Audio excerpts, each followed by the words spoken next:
Hello, welcome. Whoops. Hey, what's going on? Gonna wait for people to show up. If they do,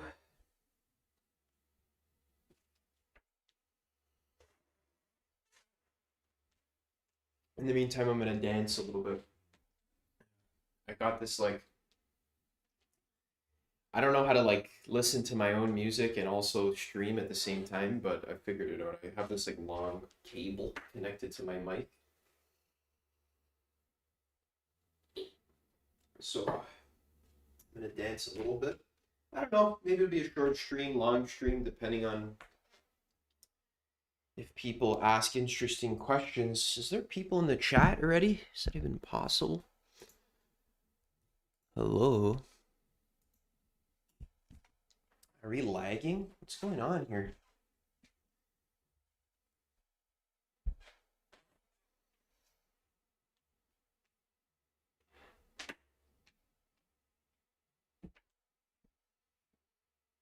My video's lagging.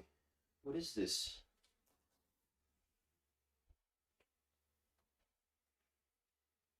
You guys see that? Not cool. It's okay. I'm gonna put on some music. You may not be able to hear it, but I'm gonna dance a little bit. You can go ahead and ask some questions. I'll be waiting. I think the chat's working. I think we're all connected up here. Send me a little message in the chat if you're connected. I have no clue what's going on. Otherwise, I see emojis, but I don't see viewers. So maybe there's some, I don't know what's going on. All right, putting on some music for me to dance. I'm listening to Troy Boy. If you want to dance with me, I'll let you know what I'm listening to. Troy, it's called Troy Boy. Maybe I'll put on ooh, yeah, this is a good one. All right. This is the first song that I'm going to listen to. Let me put in the chat. What? I can't put links? What the fuck is going on here? What's this shit?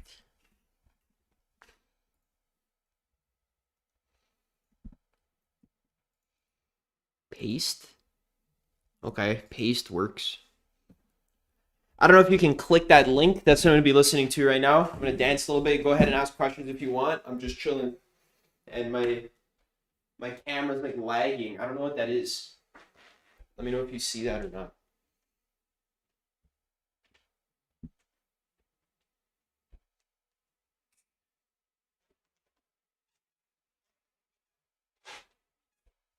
I can't play it because it's copyrighted.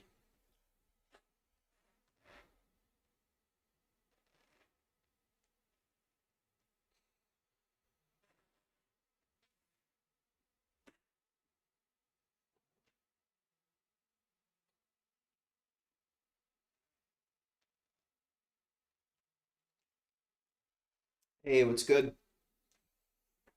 It's working. Cal Newport. I read all his books actually, or most of them. Do you see me lagging a little bit, or is that just me? Should I what's going on here? Right? There's just a little bit of input lag. That's kind of an issue. Let me try to fix that. One sec.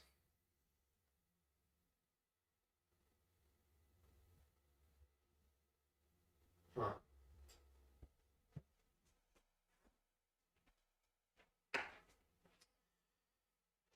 Yeah. I'm gonna talk about Cal Newport's books in a second. Just let me know if I'm lagging or not lagging. Webcam? What? Okay.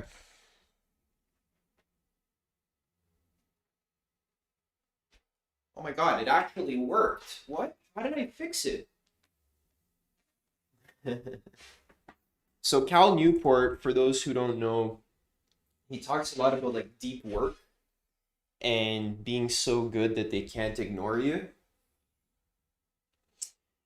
I think his books are really good. So let's talk about them. I have them here. So so good they can't ignore you, and Deep Work. Two great books. These are his best ones. These are like his basically his only ones. All the other ones kind of suck, to be honest. Mhm. Trying to find some music to dance to that's like not so distracting. Let's put some let's try this one maybe. Kairos music.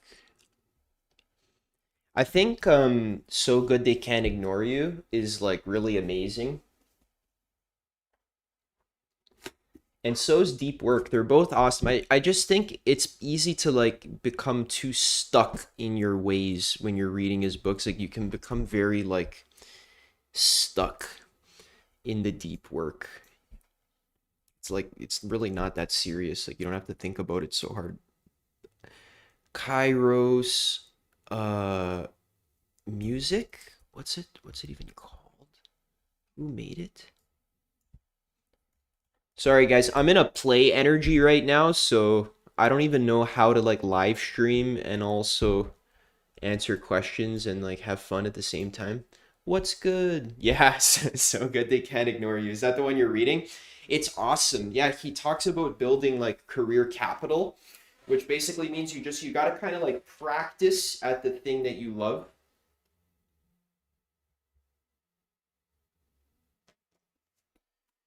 And I'm actually going to answer your question, but I actually need to find good music first because what is it like? It's like chill step. Okay, what if we do like lo-fi girl? Maybe that works. Lo-fi girl, is this it? Okay. Okay, what's cool about this is that I could actually I can actually add the audio from what? Yeah, desktop audio capture, sure. Let me know if you guys can hear there's like some music. I'm gonna lower the volume a lot. Can you guys hear there's like a little bit of background music in there? If that's okay. Let me know if you can hear that. Yeah, Deep Work is an excellent book. It's really well written. It's super inspiring, honestly. He's basically saying like if you want to achieve great things, you want to create awesome stuff, you got to focus and you got to not be distracted. I think he just wrote it really well, but I kind of found it's just like it's not necessary for me. Like I don't like in my mind, I don't need to like think about doing deep work. It just kind of like happens because I naturally just like want to be focused. Like if I'm writing an email, for example, which is like when a lot of my deep work gets done when I'm writing, it just kind of happens. Like obviously I'm going to focus on the thing that I'm doing because I'm so passionate about doing it. I want to focus on it. Right? So the whole point of deep work is like you need to like try to structure your life so that it creates focus. I think that's important for some people, but I don't know. For me it just kind of happened. Like it just obviously I'm not focused right now because I'm in a massive play energy right now. So I'm just basically in like social mode. I'm just waiting for people to like give me interesting things.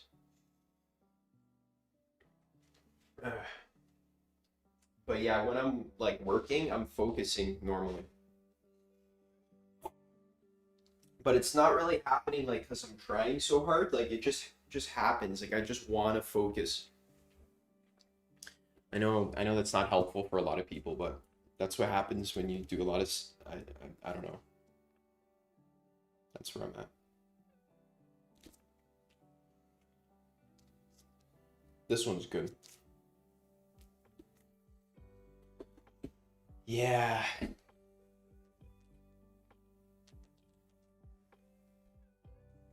Wonder if there's a way you can live stream, but it's like a call. You can actually see people and talk to them. It's not like just like a chat. Wonder if that's possible.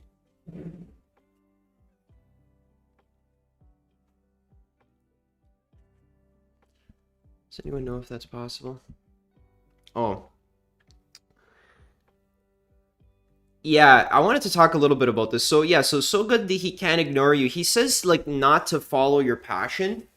He's actually a stooge. Like this is so stupid. Like you're like some people. This actually pisses me off. Thank you so much for bringing this up because it's like all this, this advice like don't follow your passion, right? Literally, it's clickbait. Like it's literally clickbait because just if you're marketing, one of the best ways to get people to click on your stuff, your emails or your videos, is just to say the opposite of what everyone else is saying, right? So you take the best advice ever and you just do the opposite. So you'll see this a lot, like popular thumbnails are like, if you want to manifest, you have to be a bad person. People are like, what? Have to be bad? Right? So then you click because it's like, everyone tells you to be a good person. So then I'm telling you to be a bad person. So you click on it, right? So clickbait is just always like the opposite of like, that's one way to clickbait is to subvert expectations. So this whole thing, like, why follow your passion is bad advice, right? It's like, dude, follow your passion is fucking excellent advice. And if you actually read the book of like why you shouldn't follow your passion, he actually doesn't really put forth a very good argument why you shouldn't follow your passion. He just says that people who follow their passion basically like aren't practicing enough, or like they're too dreamy and they're not practical enough about it. And I think that's true. That's true, but that doesn't mean you shouldn't follow your passion. It just means you should follow your passion and also practice more and like try to be realistic about it. You know what I'm saying? Like, why can't you just practice your passion? And this dumb fuck over here, right, when he's writing, the stupidest guy, I'm sorry, I have to be rude. That's just how it comes out. I'm nice. It's not authentic. At least this time. So dumb fuck, when he's writing, he's like not realizing that the reason why the people are practicing so much to the point where they get so good that you can't ignore them is that they love the thing that they're practicing. They're not just practicing it because they're like, what? Like they're forcing themselves, Cal Newport thinks like you just put it in your schedule, and since it's in your schedule, you practice it, and then eventually you'll like it, right? He's like that's like, there's a bit of truth to that, a little bit of truth, like some truth to that. But at the same time, like if I was working, let's say in a university, right? And I just forced myself to be there, and then like, eventually I like it because of like Stockholm syndrome, where I'm like being held hostage by my job, and then like eventually I start to like, my captor, it's Stockholm syndrome is like when you are held captive by someone and then eventually you fall in love with them because they're like the only thing that because like they've been holding you hostage for so long. That's kind of what he's saying for like, just like, just stay at your job so long and get so good at it that eventually you like it. It's like, yeah, that can happen sometimes, but also like not really at the same time, like what if I just like, I don't know.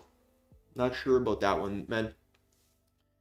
So what he's not realizing that one of the main components of being so good that they can't ignore you, one of the main components. Hey everyone, my thing is not even like giving me good feedback here. It's like I don't even know how many people. It doesn't even matter. I guess it doesn't matter. Ooh. Literally doesn't matter.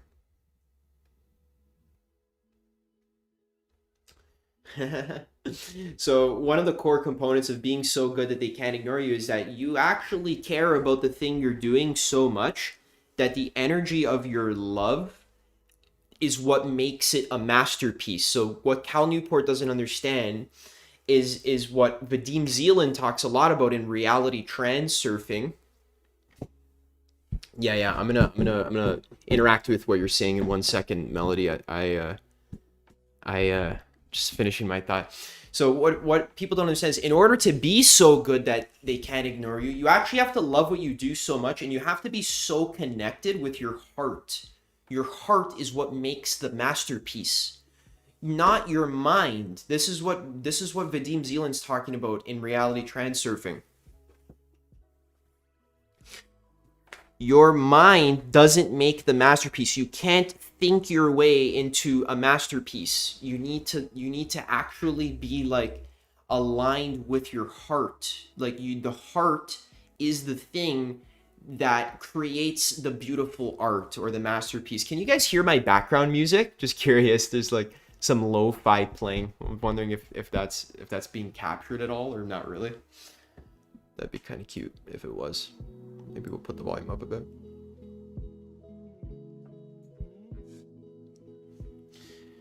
So, like, achieving like masterful status requires discipline and practice. If in order to be the best in your field, you have to practice. You have to actually like do the thing. Like, you need to practice. You need to care about it. You need to show up consistently. You need to suck a lot in a lot of different dimensions, and then in 10 years you'll just be good eventually. Thanks, Gabby. Awesome. I'm glad you're hearing the lo-fi music. I think it's copyright free, so we'll be good, according to ChatGPT. I'm gonna create my own GPT, ChatGPT. He's like only answers you in a cool sort of way. That's so funny. Hey Chris, what's good? Good to see you. Awesome. Oh, it's sounding good for your ears. Gorgeous. What's good? What are you saying, everybody? Thank you. Welcome. The energy that makes a masterpiece is being aligned with your heart and being aligned with your highest excitement and actually listening to your heart. And it doesn't need to be perfect, right? So the mind is okay. Ready? I just wrote a whole article about this. It's going to be live tomorrow on my email list, and it's going to go up on my website adammichelli.com. It's about balancing the need to like strive with the need to surrender. Okay, so this is how I think about it. Like during the day, like you have to actually have some sort of like discipline practice where you actually like eat the healthy food. Or you actually have to like, cook the healthy food, or like you actually have to like sit down and meditate.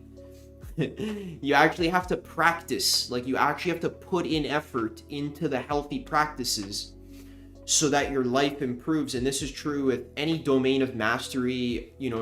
Of course, when you're creating art, you're creating an extension of yourself, right? So self-actualization is like you're putting yourself into your art. Your energy is what goes into the art. You have to be your best self in order to create your best art. This is what I notice when I'm writing. I've been writing a lot. That's when all my good art has been coming out, through writing. I don't, it's hard for me to make videos nowadays because I just have to like chill and yap like I'm doing now. When I'm writing, my energy, my healthy energy that I'm cultivating through meditation, through eating healthy, through reading beautiful books, through praying, through literally praying, setting intentions for becoming the best version of myself. A lot of like visualizing. There's a lot of visualizing of like how, like, what does it mean for me to be my ultimate self, right? So for me, I'm very inspired by Buddhism, right? So I think a lot about the Buddha and what the Buddha means and who the Buddha is and what he represents and his qualities. I think of the Buddha's qualities. How is the Buddha like? There's, that's a whole domain, right? I have like 10,000 page books on my bookshelf with just like, they're like this thick, and it's just like the qualities of the Buddha, right? They're like, it's complex. It's not like this simplistic thing. It's like, he has certain qualities of patience, compassion, discipline, generosity, concentration, presence, mindfulness, etc., right? So thinking of these qualities, so I'm like thinking about this, visualizing this, And the reason why I'm bringing this up is because that then affects my energy. That becomes part of me because I'm visualizing it all day and I'm thinking about it, I'm reading about it, and I'm like daydreaming about it, and I'm like having orgasms, like, but like heartgasms. I'm having like, what's the word? Like bliss, ecstatic bliss. I'm having like ecstatic bliss just like thinking about how amazing the Buddha is and like how I'm gonna become like him, right? That's my vision. That's my life goal. That's what I want. So that's my heart. That's my true heart vision. Like it's a real thing. Like it's not fake, you know, like I don't know what it is. Maybe I had a past life or something. I was a monk in a past life. Who knows? Right? I have no clue why that is. I think everyone's different. But for me, it's like when I think of like being enlightened or being a sage or being like just like, you know, a meditation master, I'm like, oh, I get so excited, so happy. It's like my smile's just like this, right? Just like this kind of smile, like up to my ears, right? So that heart energy is what creates masterpieces. Okay, being in that heart energy, that's what it is. It, you know, stage orange, or you know, the discipline, you know, the unconscious culture is so unconscious because yes, discipline is important. Yes, discipline is important. Yes, discipline is important. Yes, discipline is important. But you discipline yourself because you love being amazing. You love becoming the best.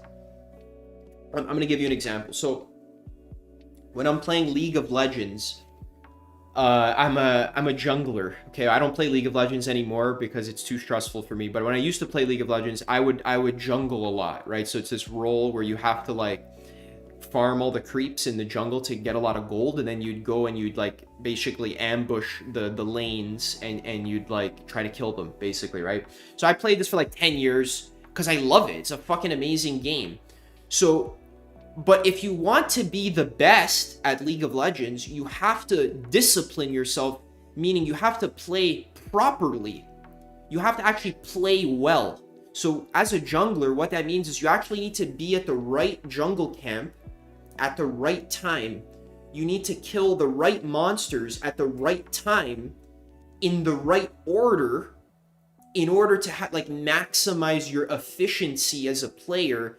You need your mechanics to be on point. You need to be clear and sharp with the way you throw out your skills so that you're not missing your abilities. So you're actually like landing your stuns and stuff on the enemy, and you're tracking the enemy jungler so you know where he is, so you can invade him or so you can like damage him or whatever. And I'm trying to like make this relatable, right? So in order to be really good at League of Legends, you need to actually like try to be good. You need to like put in effort. You need to try to be better, try to be the best. But why did I try to be the best jungler? Because I fucking like it. I think it's interesting. I think it's a well-made video game. Yeah, it's like Rocket League. Exactly, you gotta actually know the strategies, and you gotta actually use the strategies, and you gotta look at guides online. So it's the fucking same for meditation, self-actualization. You know, everyone's gonna look at a guide. You know, when I was younger, I'd look at all the guides for League of Legends. I didn't know I can like look at guides for real life. Like there's books you can read how to meditate the best way. Dude, like literally like the pros, right? The masters, you know, the best League of Legends player is like Faker, right? You know, the god, you know, the unkillable demon king, they call him, because he's just the fucking beast. He's like the Messi of League of Legends, okay? Imagine he wrote a book about how to play, you'd fucking read it, right? If you wanted to get good at League, you'd read Faker's book about how to be the best. Okay, so the same is true for like meditation. Why are you not reading the masters? Why are you not listening to what they're saying and then practicing what they're saying? It's so simple. It's very straightforward. You know, if Faker made a book or Messi wrote a book about soccer and I wanted to be the best soccer player, I'd fucking read it.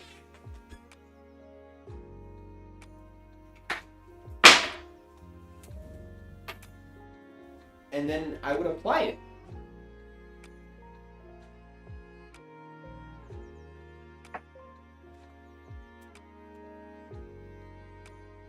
And I would apply it consistently too. So I would actually have to like drill myself. So I would like actually have to like, but I'd have to have fun, right? That's the whole point, is that you're having fun. You're not hating your fucking life. You're actually enjoying the process of practicing and of improving.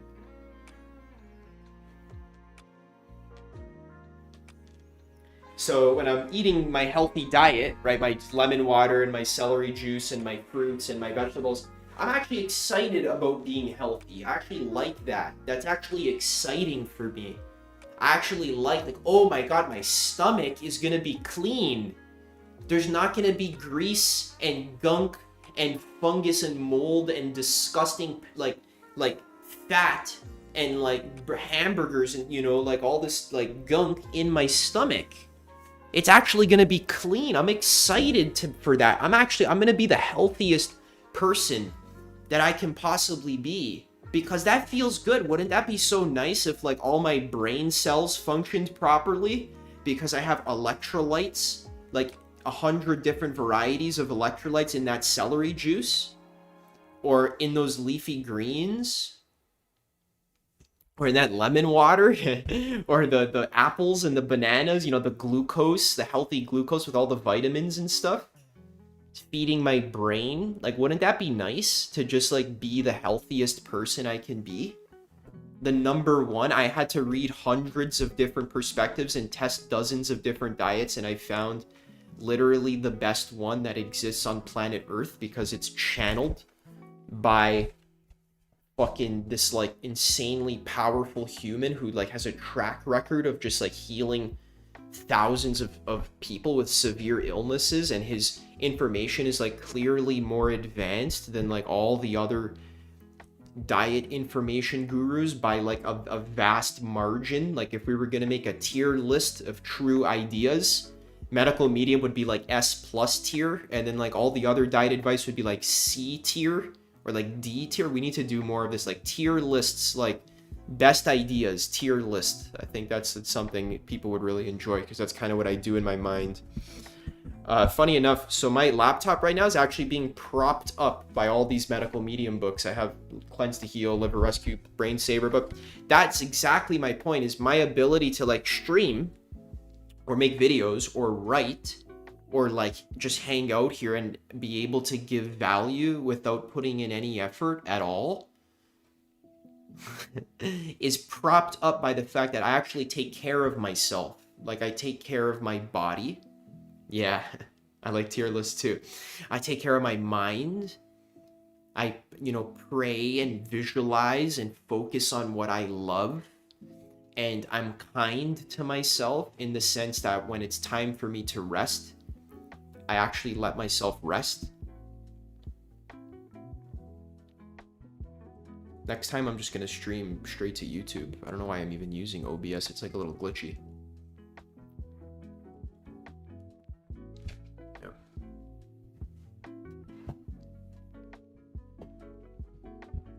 So I've been talking about like being your authentic self, right? Hey everyone, be your authentic self so that you can live the life you love, right? Just be authentic, just relax. Look at what I'm doing right now, right? Just relax and have fun, and you'll have a great life, and people will resonate with you, and then you'll be valuable for others, right? But people are like, but Adam, I can't.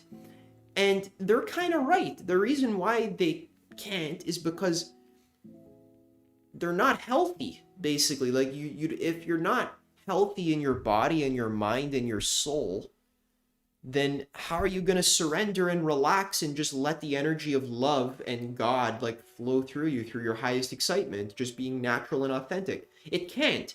So this is what I've been talking about. So watch this. This is what's happening in my brain right now. So I'm a big fan of astrology. Huge fan of astrology. So if you're into true sky astrology, that's the real astrology, where you actually look at where the planetary bodies and the constellations are in the actual sky, not the tropical system, what everyone else is talking about. When you go online and you go look, Google, you know, full moon, everyone's like, oh, the moon is in Aries, you know, but it's like the full moon actually was in Pisces, and all you have to do to know that is just to actually look at the sky with your Skyview app and actually see the moon literally being in the middle of Pisces. So The energies we're all working through a lot right now are this energies of like, I need to actually strive to improve myself, and I need to actually strive towards perfection. I need to create systems and routines and habits that actually allow me to perfect my being, myself, right? To perfect my life, to be healthy, to actually work on myself, right? We're all working on that energy a bit. Thanks, Melody. Thanks for coming. Appreciate your interaction here. Thank you so much. Thank you. See you next time. See you soon. Peace. So we're all working through this energy right now of like, I need to actually like improve myself by actually doing healthy habits that actually like consistently in a routine sort of way actually improve myself bit by bit, little by little, striving towards perfection. So there's that energy on one side. Thank you so much, Gabby. Thank you. Thank you.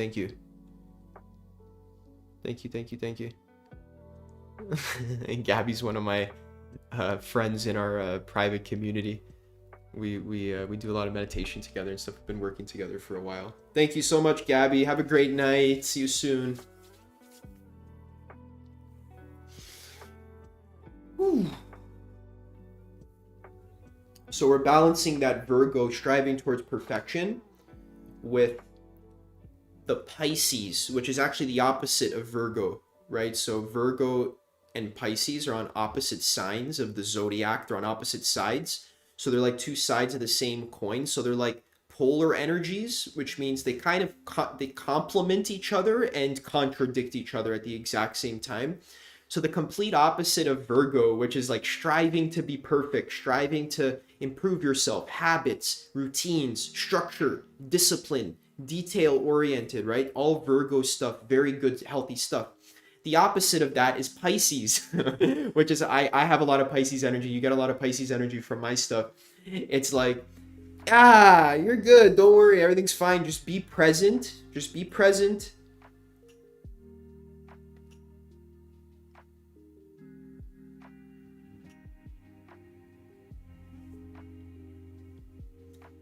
And just be present. And you're good. Now you're good. You're good right now. No, you don't have to strive. You're fine. Surrender to the bliss of now. Now is like perfect. Think about it. How does anything even exist now? Like what's going on right now? You have a body. I have a body. How is that even possible? What's going on right now, guys? How do we have bodies? What is this? Hello? How do we get bodies?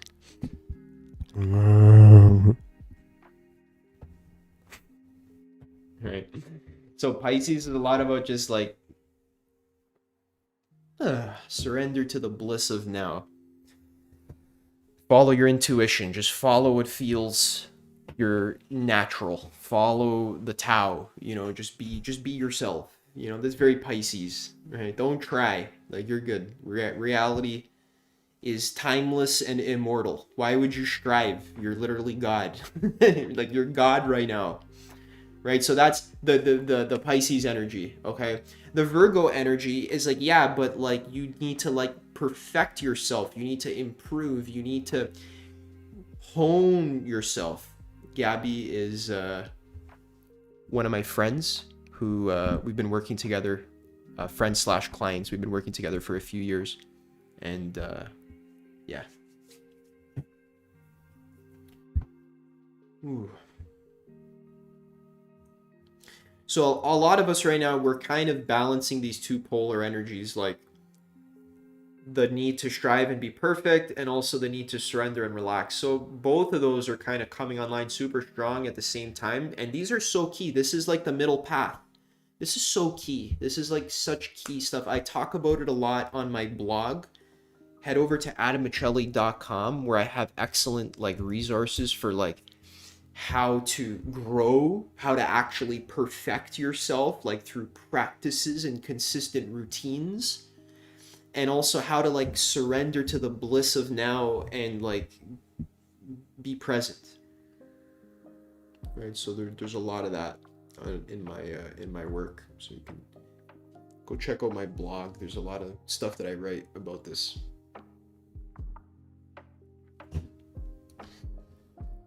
Ooh, thank you so much for coming, everyone. I'm having fun. Yeah, you can't be creative when you feel like shit. So this is my whole point, is like, you need to like work on improving and perfecting your health and your habits and your routines, and then you got to like drop it all.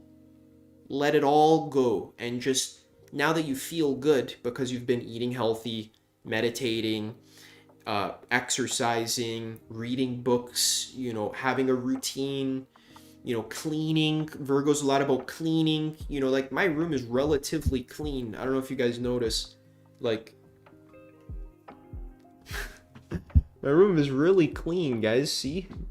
But funny, it's actually really, really funny, because the messy part is where I meditate. So this is like a lot of Pisces energy. But it's just like, you gotta have some mess. So we have to balance the clean and the mess.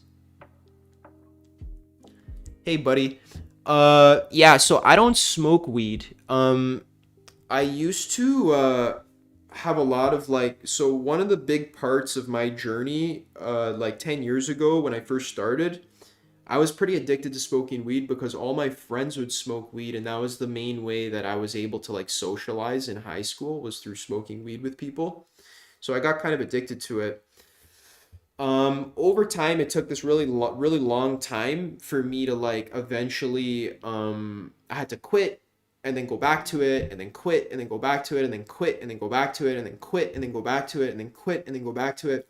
I did that like 6,000 times. And then eventually I realized that I don't actually like smoking weed. And I don't really ever see myself going back to it because I don't need it. The reason why I don't need it is because I actually feel so good being sober. I feel that. So the reason why people smoke weed is because they need to feel bliss, euphoria, creativity, and presence in their life. This is kind of what weed gives you. It gives you presence, it gives you acceptance, it gives you euphoria, it gives you bliss, right? But it only lasts like 30 minutes, and then after, you just feel nasty, right? You feel like groggy, and there's this like, feels like there's like entities like attached to you, and you can't think clear.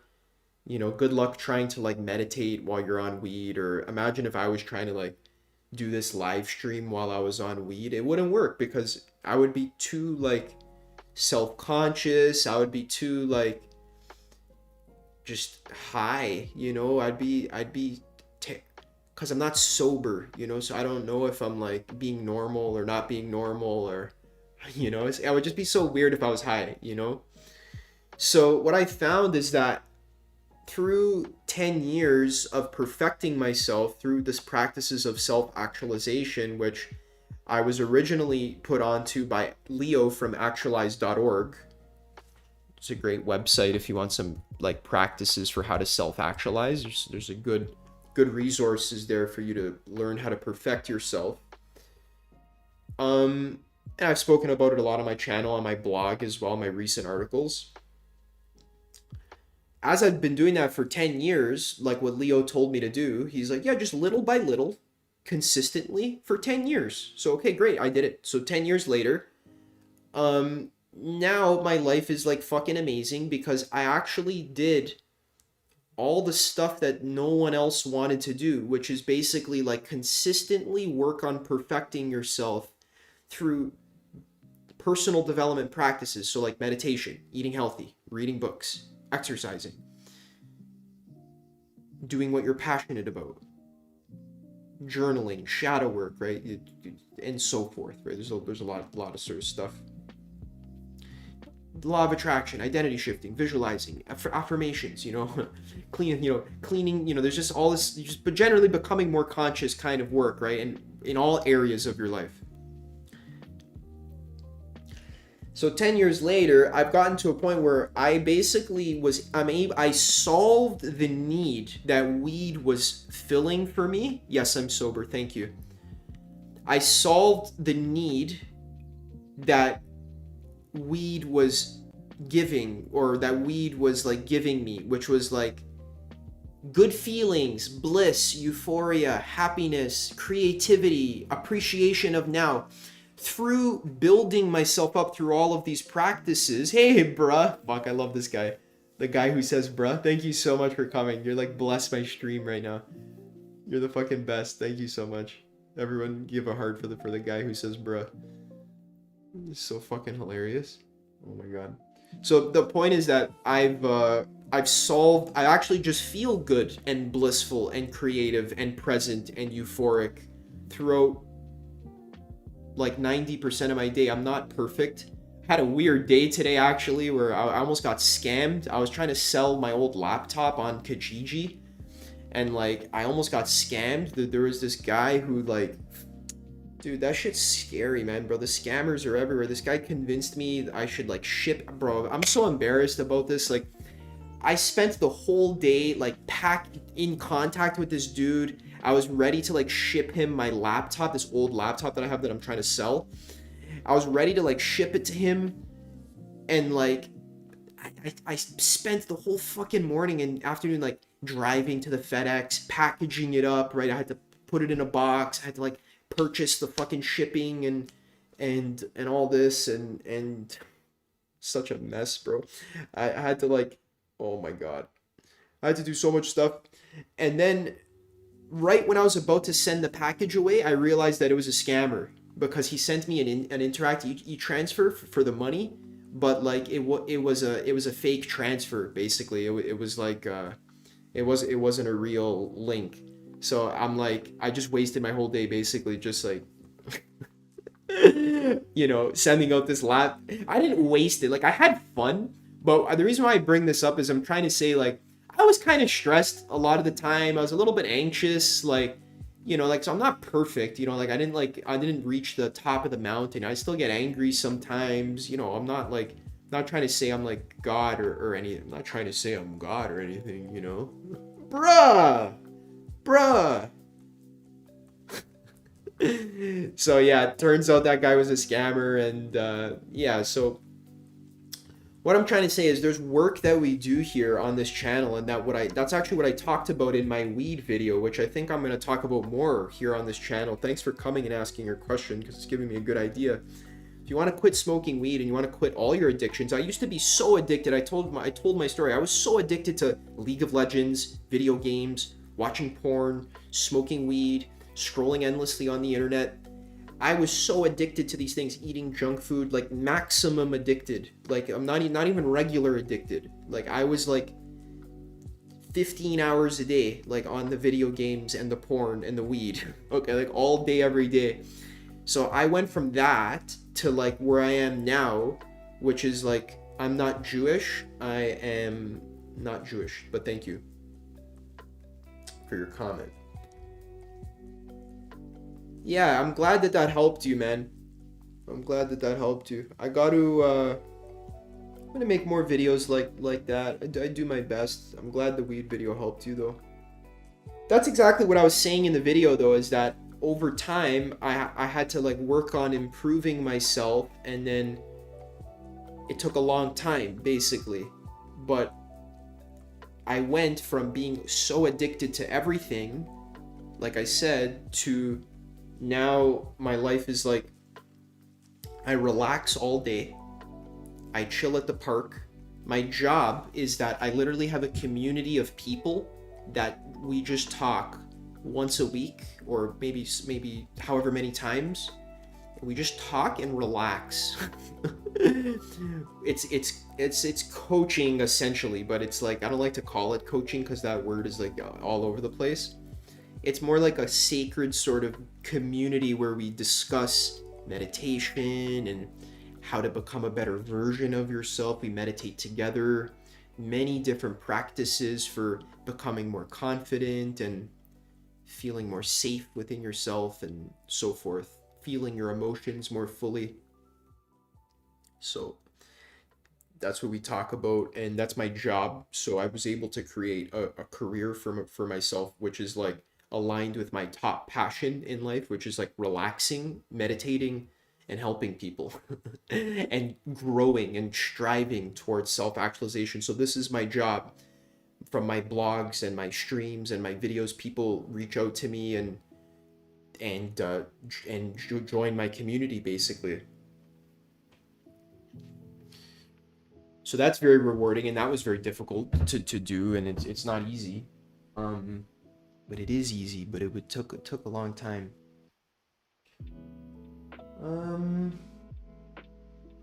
Yeah.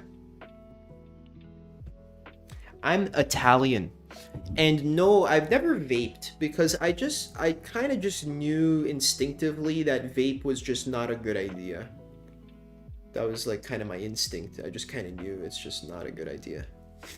It's kind of, I don't know. For me, it's kind of obvious to see like it's not a good idea, but I know a lot of people do it and they just get super addicted. It's like a machine that's just designed to addict you. It's just not a good system. But vape is the same thing. Like it's just the same as what I'm saying. What kind of music do I like? So I like a lot of different kind of music. I really like a lot of stuff. A lot of stuff. Oh my god, I like so many musics. Okay, so I love rap music. I love hip hop.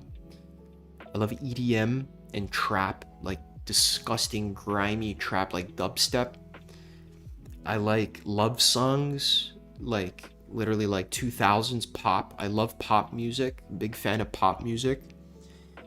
I like just like girly like singing songs like Beyonce or like Rihanna or whatever.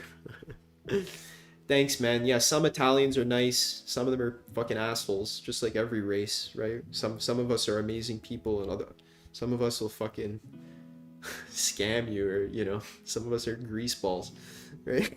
You know what I'm saying? It's like every race, There's amazing people. There's also assholes. I appreciate that though. Thank you for your compliment. I do like Skrillex. Yes, I do. I love Skrillex. I love music that like rapes my brain and like it just completely like just like fucks my soul.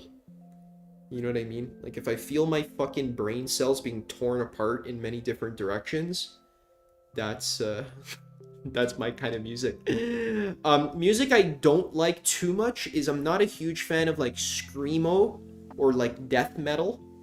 I know some people are. I don't vibe with it too much. I think that's okay. I think everyone's got their own taste. It's just not the music I like. Not the biggest fan of country. I think there's some great country out there. I love the White Chicks music. Yes, exactly. The Call on Me song. Oh, I gotta listen. I'm gonna add that to my playlist. I'm gonna add the Call on Me song to my playlist. Thank you. Call on Me. I can't play it right now because we'll get copyrighted, but thank you. Oh, okay. Never mind. Gotta plug in my webcam 1 sec.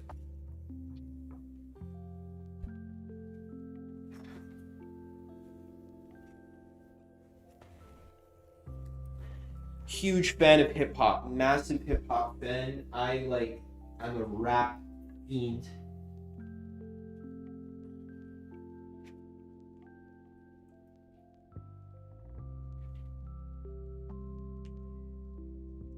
Eminem, Kendrick, and J. Cole. All the good stuff. Call on Me by Eric Purdes. Thank you. I found it. I'm gonna listen to it and I'm gonna sing it on my own. Thank you so much. The Poison by Marianne Faithfull, a Japanese doomsday cult. I have this funny experience where whenever I look at music that my subscribers recommend to me, it's always crap. Every single time. I've very rarely found music that I actually like from my subs. I'm not saying this song's crap. I'm gonna listen to it because the just because something was a certain way before. That doesn't mean it has to continue being that way, right? But my past experiences have just been before the poison. Okay, I'm gonna add that to my tabs list. I'm gonna listen to these. Thank you. Before the Poison by Marianne Faithfull. Thank you.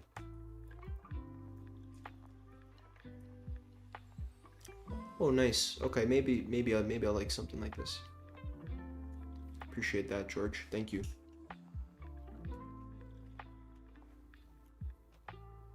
I don't know Malty Martin.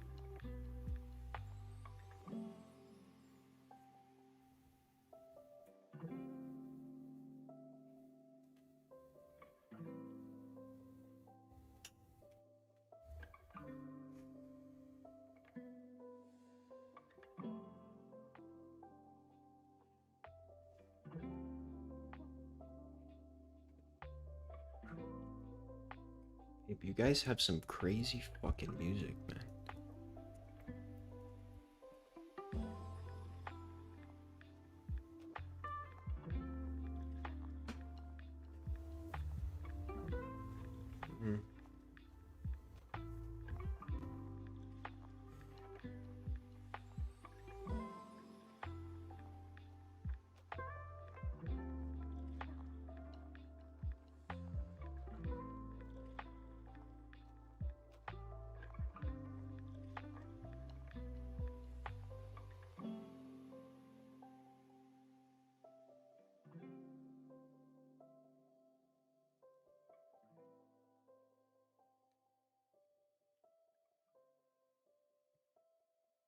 Yeah, I love Soldier by Eminem. I think I've actually heard of every single Eminem song that exists, including all of the underground ones. Like, I'm that big of an Eminem fan. Like, I literally know every song, including all the ones that weren't released. I'm just listening to this, like, chill step that I have in the background. I don't know if you can hear it. It's this, like, let me see if I can share my screen here. You can see this, right? My mask stopped working. This is what I'm listening to right now. The classic. Lo-fi hip-hop. It's supposed to be, like, copyright free.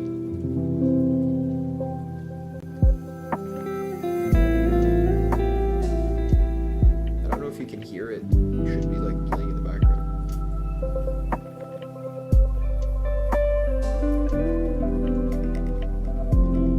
Oh, whoops. Yeah, that's too loud. Oh, whoops. Why is it so loud? I'll lower the volume a bit.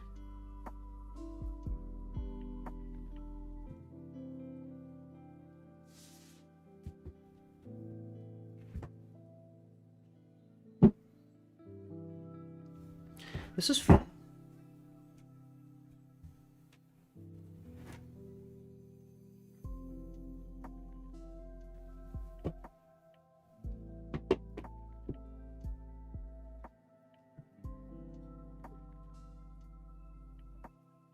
No, I never heard of Game Chops Lo-Fi.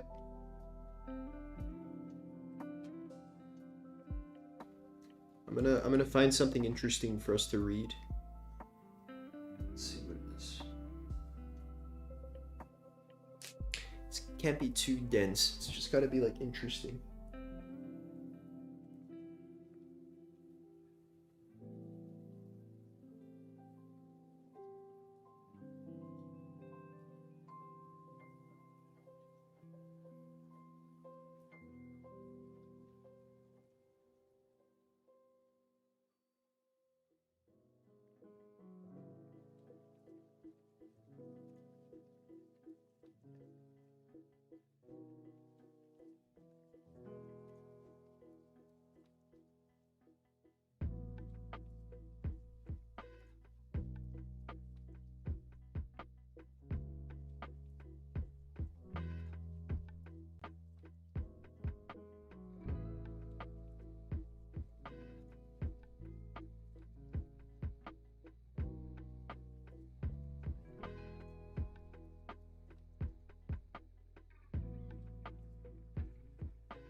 Can you hear me?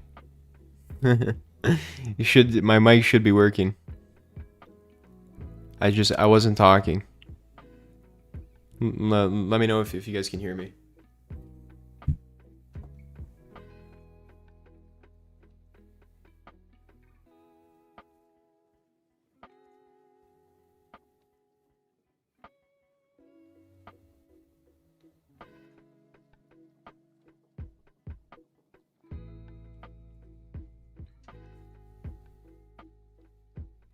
I will answer your questions as soon as I get confirmation that you can hear me.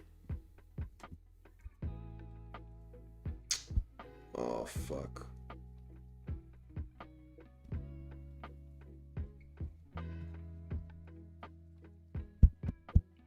Are you sure? You sure my mic is off? I need some dude, stop. You're trolling me. I need some serious feedback here. Okay, thank you. Screw you, Christian. I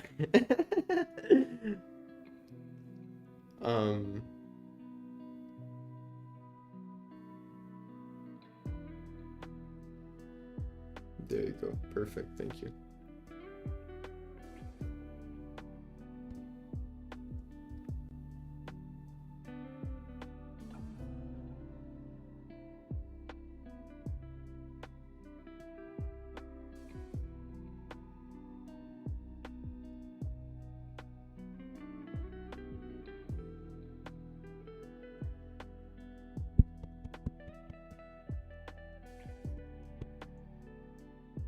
Yeah, it's just because I'm not talking. That's why. I'm not saying anything.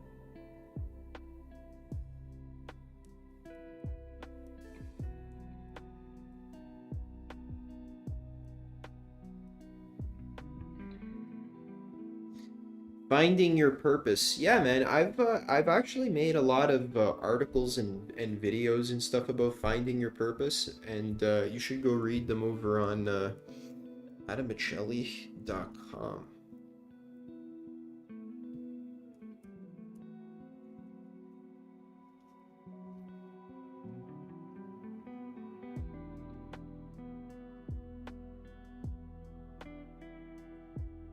If you don't know what your purpose is, just start with developing yourself. Just start with self-actualization. Start with improving yourself.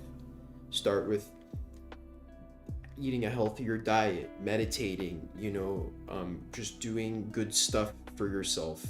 That's a good way to start with finding your purpose, and then start following things that interest you, that excite you.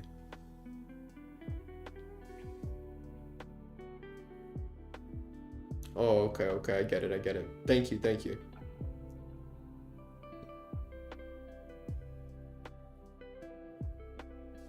You guys are fucking trolling me. Oh my god. Guess I deserve it.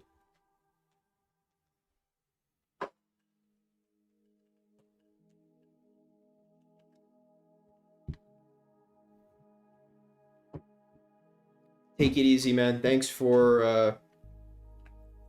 coming to the stream. I appreciate your presence. Thank you. I'm gonna eat some chestnuts. I don't know if this one is any good. It's a little hard.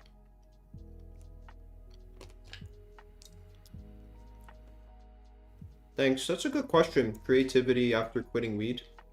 Yeah, so you're gonna love to watch the replay of what we just talked about in the stream, because that was a question we actually we covered. So thanks for asking, and I think you're gonna absolutely love the replay of this stream because I really covered that question in a lot of detail. But I'll give you a little bit right now. So quitting weed is not really the only thing that boosts your creativity. It's really about all becoming a better version of yourself, like in all domains, like really working on your diet, your meditation, your reading, your exercise, visualizing your highest potential, your highest future. It's really about like working on yourself holistically over a long period of time, right? Expanding your mind, learning, and doing this for like 10 years. So you have to like be really serious about your personal growth and not look for a quick fix. And then over the long term, what happens is you just become like explosively creative, like infinitely. Where like, for example, I can write an email or a blog post in like 1 hour and it's just like a masterpiece. Like if I dare say so myself, obviously it's a piece of junk, but like it's really good. You know, a lot of people tell me it's really good. I think it's shit. I think it's good. I don't know, right? But the point is, because I did so much work, that's what allows me to be creative. Quitting weed is just like one small part of the whole puzzle of like becoming more creative. Thanks for being here, Mr. Bubby G. Thank you for coming. Thank you for your presence. Yeah, I'm glad you liked the stream. Glad you enjoyed it, man. Thanks for participating. Have a good sleep, man. Yeah, George. Yeah, I know. Me too. Whenever I smoke, I always end up on Grindr, and it's a big problem.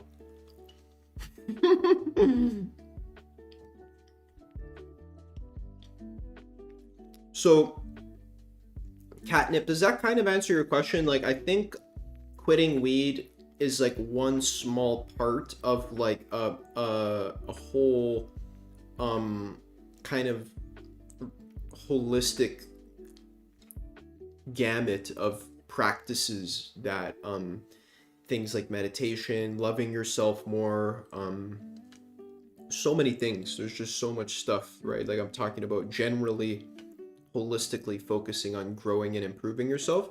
I think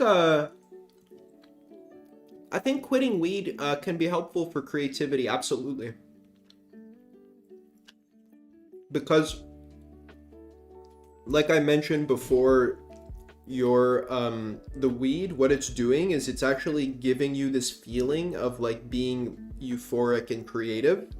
So you need to learn how to generate that feeling without the weed. So you need to learn how to be euphoric and blissful and creative without weed. One way that I've really liked doing that is by following my highest excitement. I've been speaking about that a lot in my YouTube shorts, on my blog, and also in my videos as well. Following your highest excitement. So keep go dig through my content. I have playlists about it, right? So that's a very powerful way to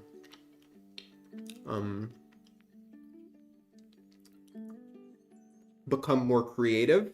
And then the need for weed sort of lessens naturally, because you're kind of scratching that itch of feeling euphoric and present and creative and in the moment and fun and laughing, and some, that feeling that weed gives you. You're feeling that sober.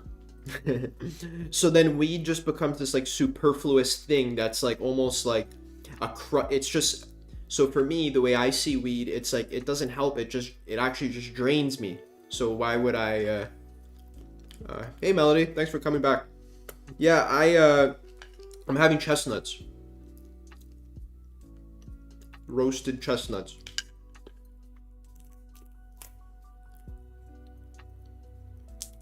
My grandmother actually grew up on like a chestnut farm in Italy.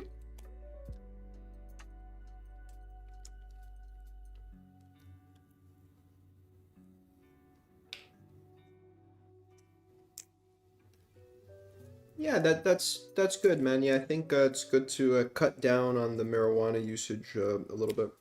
It's okay to enjoy it. It's okay to have fun, guys. I'm not trying to like, don't be too guilty on yourself. Don't be too hard on yourself. I think it's a very important ingredient to allow yourself to smoke and be okay with it. But then eventually you're gonna realize that it's kind of nasty and it kind of fucks with your your whole brain. One way that I realize is through meditating a lot. Eventually, I realized that like if I smoke weed, my whole mindfulness, my mindfulness and my presence is like,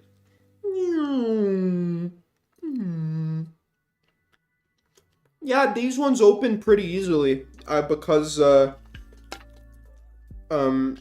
you like you cut an X on them, and then when you put them in the oven, they kind of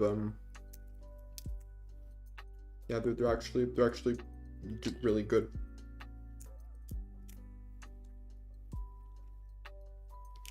I think drinking alcohol is objectively worse than smoking weed. If I were to do any of them, I would smoke weed. Drinking alcohol is just nasty.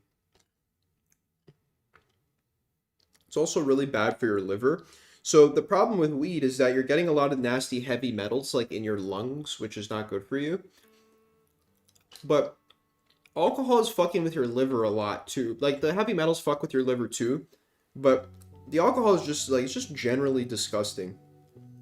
If you want to use like the vibrational scale, the scale of consciousness, I don't know if we've seen this before. I don't know if we've seen that. Scale of consciousness. No, that didn't work. Let me try one more time. Scale of consciousness. There you go.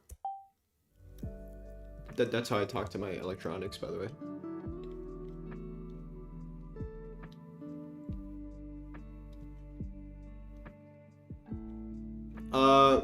Why is okay? Open image in new tab. There you go. So this here. So alcohol is like around 180. Whereas weed is around like 200, 220. So weed is actually objectively higher vibration than alcohol. But it's 220 still not that high is what I'm trying to say, right? So you can actually get into like 500 like pretty consistently. If you cut weed, it helps you go up. But it's a little bit complex because the reason why weed is helping you so much is because you're chronically stuck in a lot of these lower emotions. So there's a lot of like shame, guilt, a lot of shame, right? Basically, you think you're a horrible person, you hate yourself, you know, you're really bad, you judge yourself a lot, right? So actually one of the best advice I give for people who want to quit smoking weed is to just don't shame yourself for it. Don't think it's bad. You know, don't stop beating yourself up so much. You beat yourself up like crazy, right? Be nicer to yourself. Be more kind to yourself. Accept the present moment. Or just accept the fact that you're alive right now. Meditate, right? Or be with yourself, right? So what this does, it helps to clear up a lot of these lower emotions. I have a friend, his name is Lucas Segarin. I'll send you guys to his YouTube channel right now. Lucas Segarin. Good friend of mine in real life.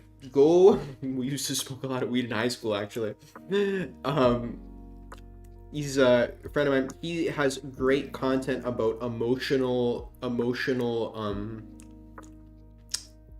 processing and like shadow work. He's like an expert at that kind of stuff. I kind of have my own style to it where it's just a lot of like self-love and presence, which is that's the shit, right? Lucas has a lot of good shadow work material as well. You might you can dive a little deeper into that as well. So the idea is when you clear out these lower emotions, and by clear out, I mean witness and love. So when you witness and love all of these lower emotions, your guilt, your shame, your grief, your fear, your cravings, right? Your cravings, right? Your cravings, anger. So you cultivate a more loving and accepting space for all parts of yourself to arise, including the lower emotions. We cultivate like neutrality which it says is 250, but it's actually probably around, I'm talking about 700, right? Like just unconditional awareness.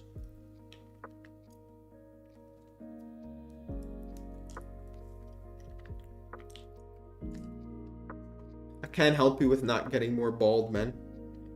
Sorry. I'm failing. I was hoping you can give me some tips. I've been told by my girlfriend, who's really knowledgeable about this stuff because she studies medical medium very deeply, to drink ashwagandha tea once per day, or supplement ashwagandha. It can help with stabilizing your adrenals. And as you stabilize your adrenals, it helps your hair not fall out so much. So ashwagandha tea is one way that I've been trying. I can't tell if it's working because the thing with hair is that it takes a really long time for your results to kick in. Like your hair's not gonna like instantly grow within 1 month. Medical medium says it takes up to 9 months for your hair to start to like show changes when you do stuff to it, like through supplements and stuff. So guys, let me finish my point. When you accept and love all your emotions, including the lower ones, they don't get stuck so much, and they can move and flow and circulate easier. And then you're not so held down in the lower emotions, and then things like weed don't feel so relieving anymore. Because the reason why you're addicted to smoking weed is because it gives you this energy of like self-acceptance and like everything is okay. You know when you smoke weed, you have that feeling of like, everything's okay. Because you probably had a tough day, you're constantly afraid, angry, pissed off, shameful, craving, right? That's your whole day basically. You spend in like the lower I'm not trying to be an asshole, I'm trying to be accurate, okay? I've spoken to literally hundreds of people at this point in my life where I know like how it works basically, and I've been here, right? So I've been through this.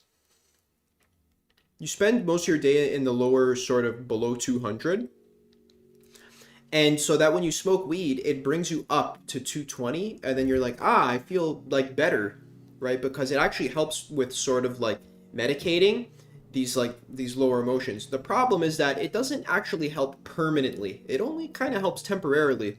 It can be helpful though, so I'm not gonna say smoking weed is like evil. It's not evil. There's nothing objectively wrong about it. Like you could do it.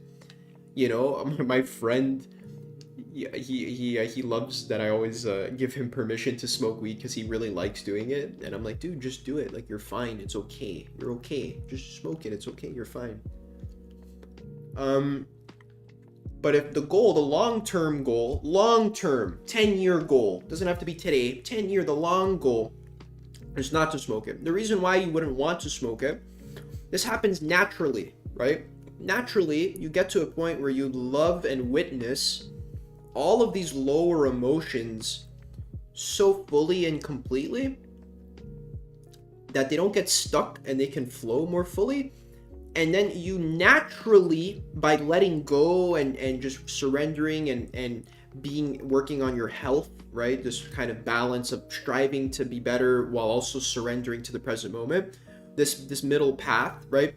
Eventually, naturally, it raises your vibration so that you're naturally around like 500 love, right? When you're naturally around like, 200s, 300s, 400s, 500s, so you're like your most of your day is up above 200.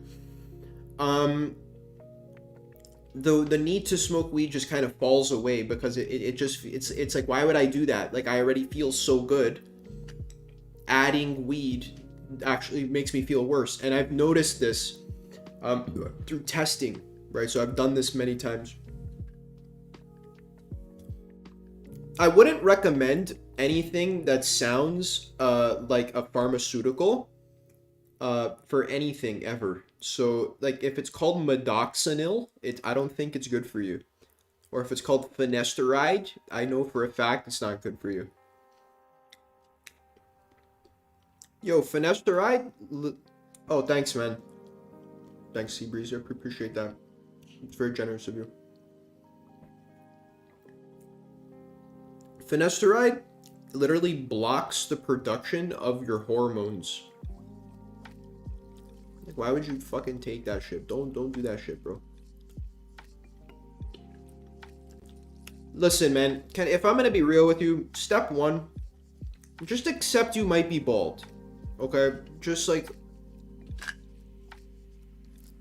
you're right. Yeah, stress can make your hair fall out. It's true.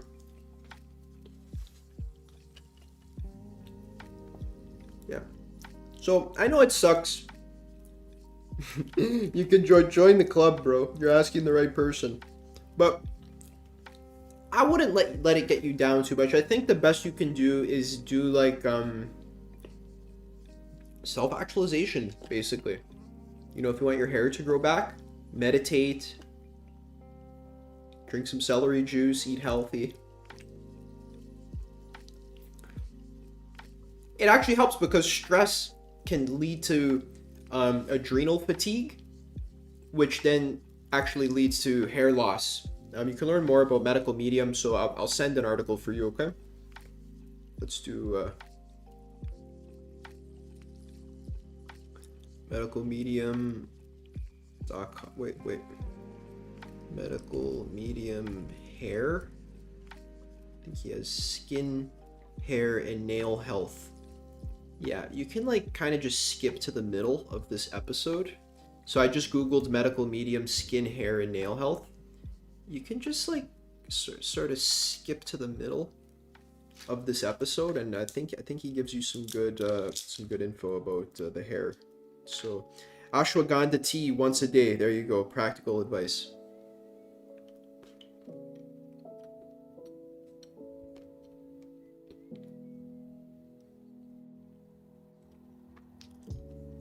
Yeah, I find some men are really into their hair. That's fine. I'm not. You know what? The look I'm personally going for, I'll show you. This is my kind of like my goal in terms of like how I want to look. There we go. Do you see? This is kind of like what I'm shooting for. You know what I mean? I think this is pretty hype. I have to use the bathroom. I'll be back in 1 minute.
I'm gonna run and get another chestnut. 1 second.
What's good?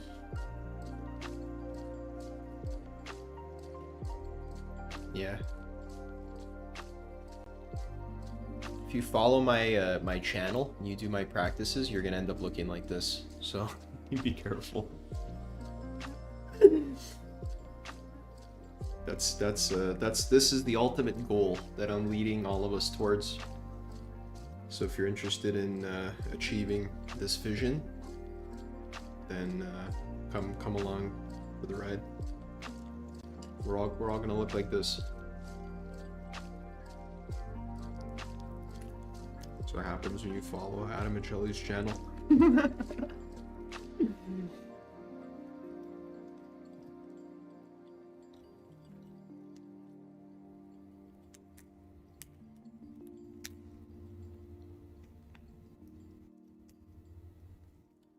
What a good fucking question, bro. Seabreeze just like comes out of the woodwork with a stellar question.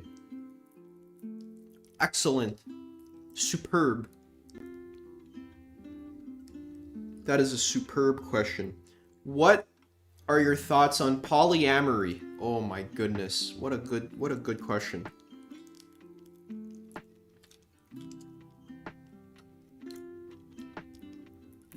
I don't follow politics too much. I can't. I do a little bit because my friends tell me, but besides that, drives me nuts. Okay, so my take on polyamory is like, I don't think it makes that much. Okay, complicated question. Okay, so on Earth, you are free to do whatever you want with your sexual energy as long as it is not hurting other people. Ooh. That's an interesting caveat. How do we know if it's hurting other people or not? I'll let you think about that. Both parties should be consenting. Okay, so if everyone is consenting, then that's like an agreement that we've all made to now explore this sexual experience. Okay, so you know, that's what I, you know, I'm not trying to shame anyone's sexuality. You know, if I don't know if your soul like needs to or wants to experience polyamory, I have no clue. I think everyone's different. Okay, this is my take on it though. Okay, from a spiritual perspective, doesn't mean it's the spiritual perspective. It just means it's Adam's spiritual perspective, which Adam thinks is good because Adam is Adam. And why would Adam share a perspective that he doesn't think is good? Right? So I think it's a good perspective, but that's me, right? So polyamory is the idea of like open relationships, or like, you know, like having sex with like 3 or 5 or 6 different people.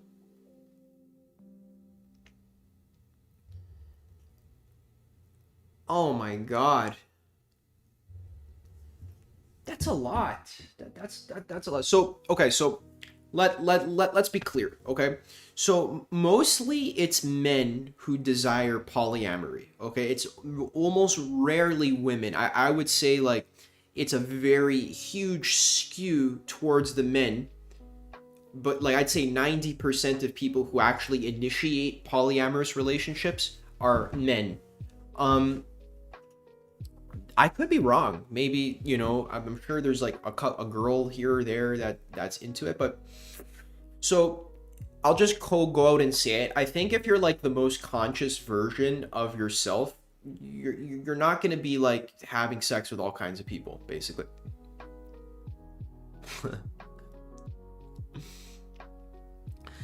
Sex is a very sacred act that essentially binds two people together. It literally binds you, like you're bound, but like your energies mix on such a profound and deep level. So right now our energies are mixing. Like I'm receiving some of your energy, through the chat, and you're receiving probably more of my energy because you can see me and you can hear my voice, right? So we're mixing energy right now, but it's not a very high level of mixing. It's just a conversation. It's one of the lowest levels of energy exchange. So holy smokes, Adam, just explain a point without like, oh my god, so there's like different levels of energy exchange that okay, I'm not gonna do this. There's different levels of energy exchange, like a conversation, and then it's like it's like eye contact, then it's a bow, then it's conversation, then it's a touch, like a props, then it's a handshake, then it's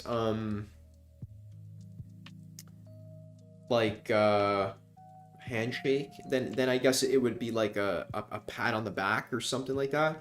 Then it would be a hug, and then it would be kissing, and then it would be sexual intercourse. Those are like the levels of energy exchange. So we're always exchanging energy, okay? We're always exchanging energy with our environment, with each other, always exchanging energy. When you hang out with someone and you're just talking to them, you're exchanging energy with them. When you shake someone's hand, you're exchanging energy with them. That's why when you close a business deal, you shake hands so you can feel each other's energy, so that you know both of you are sincere. If the energy feels weird after you close a business deal and you touch someone's hand and they feel fucking weird, then now the deal is not going to go through, or you're going to think twice. So that's why you shake hands on a business deal. So you exchange energy, exchange sincerity, right? So sexual intercourse. Thank you so much. You guys are crazy. Thank you. Thanks for the vibes. I learned this from a book called The Communication Course by Fred Dodson, which you can get the audiobook from my book list, adamsbooklist.card.co. You can go grab that there if you don't have it already. Yeah, you're a hairstylist. Yeah, when you're having a conversation with someone, you're exchanging energy with them, right? Even if you're touching them, touch their body, you're becoming them. You're literally like, you're taking them into you, and there's an exchange. You have to feel their emotions. You have to feel their life, everything they think about, right? Literally like become one with them. Right? We're taking the really long way around to get to the answer. Thanks again, Chris. Appreciate it. When you have sex with someone, that's the maximum amount of energy exchange you can have, which literally means you're like merging souls. You're becoming them. That is not casual. That is not something that you can just do like with a bunch of people. You can't just become one with all kinds of fucking people. Maybe you can, but the problem is what happens is always there is like deep feelings that arise. How are you gonna like not be jealous? Like seriously. Like let's talk about polyamory, right? So polyamory almost always is just initiated by an unconscious guy who like just wants to have sexual variety because he's in his lower chakras, where he's basically behaving like an animal, where he just wants to spread his seed into as many women as possible. That's like the evolutionary biology of men, right? We want to spread our seed into as many beautiful women as possible. The evolutionary biology of a woman, just so we're on the same page, is I want to be impregnated by one very awesome man and have him stay with me and protect me while I'm pregnant and while I have my kids, and help me raise my kids and give me resources and protection as I raise my kids. Okay?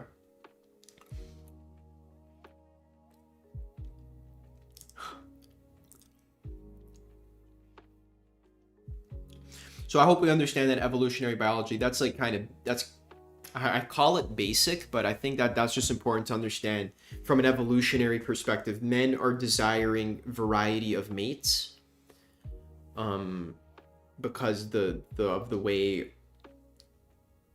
our sperm works, right? It continually regenerates, and you can just kind of shoot into everyone, right? Without any cost for us, or barely any cost.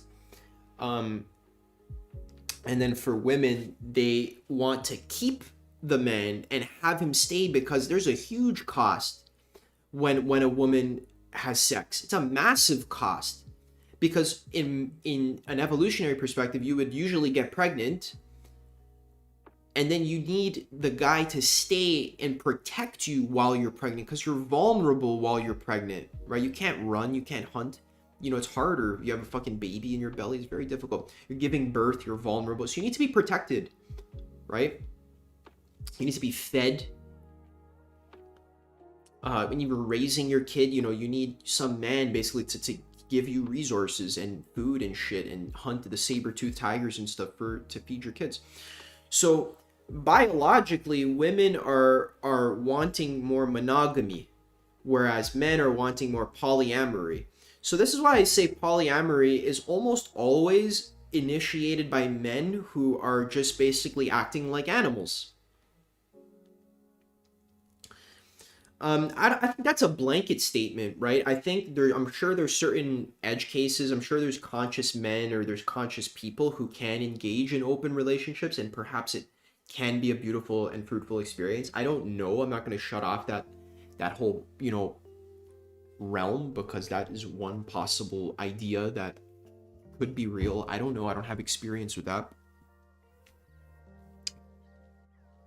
But the way I see polyamory is like you're unconscious basically. I like the unicorn one, man. The unicorn one is nice. Thank you. That one's kind of fire.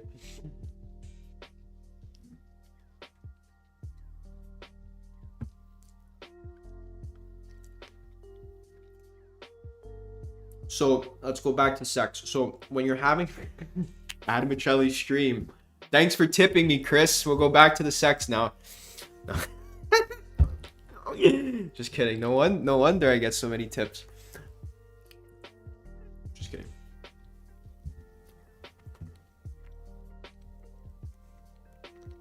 Breaking up with someone who loves you because inside you feel like it's not quite the right relationship. Is that wrong if it causes them pain? No, I don't think that's wrong. It's sticky. It's sticky.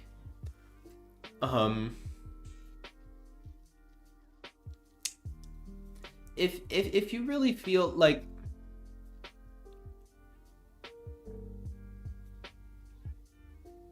I love this music. Oh my goodness. So I'm gonna put it up a little bit. It's like it's slaying.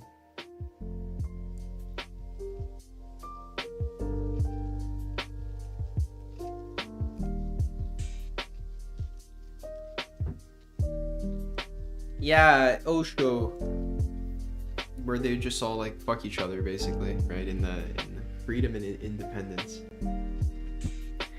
Yeah. Okay. Okay, this is complicated. So breaking up with someone, it's tricky water to navigate. I'm not gonna give you all the answers because I don't have all the answers. I think that's your sort of thing to explore. Yeah. Yeah, I think that's a good answer, Melody. I think it's best to be honest so they can be free. Yeah. Yeah, if it's not feeling right for you,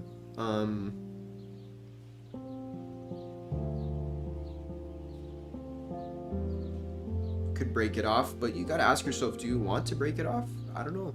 It's complicated, man. Life is complicated. I don't have all the answers.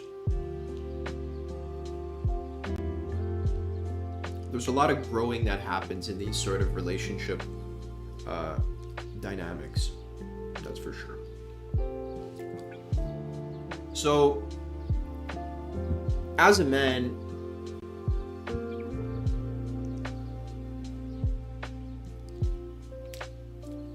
I think a lot of people who are into polyamory aren't really fully grasping the significance of like the sexual act. And I low-key think they're just kind of being horny animals who just kind of want to fuck everyone. Because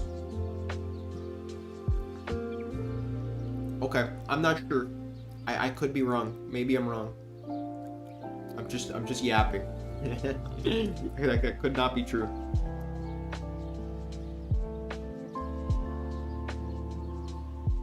I think there's some cases where like it's genuine for the person to like just have multiple partners, but when you do have sex with someone, you become one with them and you fall in love with them. We can't deny this. So that's one thing I know that is true.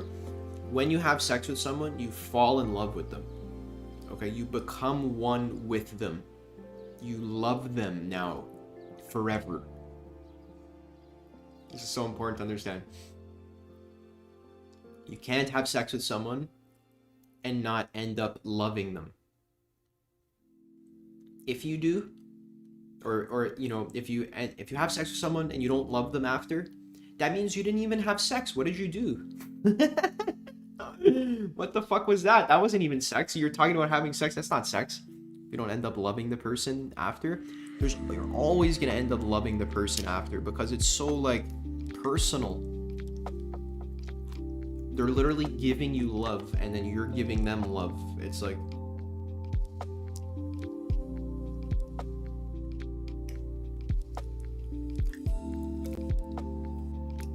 am I into guys?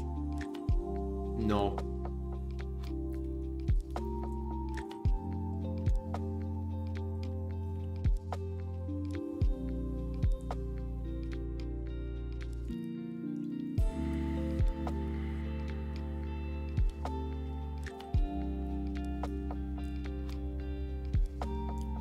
So people don't realize like when you have sex with someone, it's like ideally, okay, again, this is me again. I'm talking, this is Adam's thoughts. These are not your thoughts. These are Adam's thoughts. Okay, you don't have to like take what I say and install it into your mind. Okay, this is what I found. When you have sex with someone, it's like, it's very deep. It's a very, very, very deep thing. And you don't want to be casual about it. There's nothing casual about sex. There's nothing casual about it at all.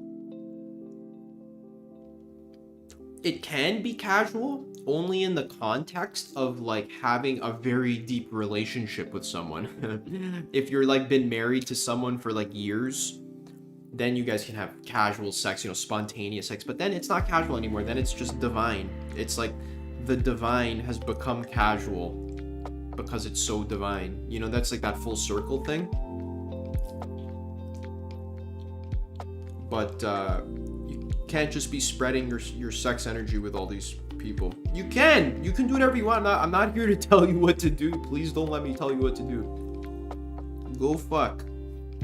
Okay. That's what the Buddha said. Just kidding. The Buddha said, stop fucking so much. But he also said you can fuck if you want.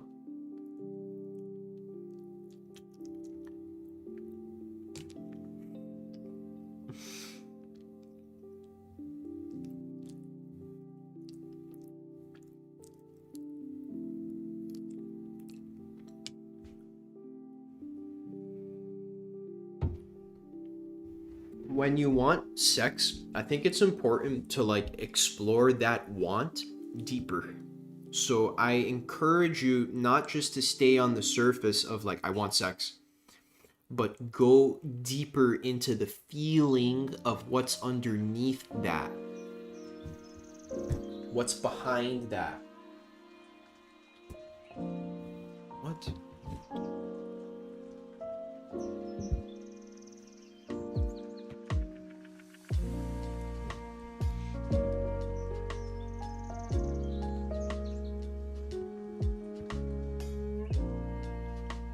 So, okay, I'm craving sex. Okay, that's fine. That's normal. Everyone's doing that.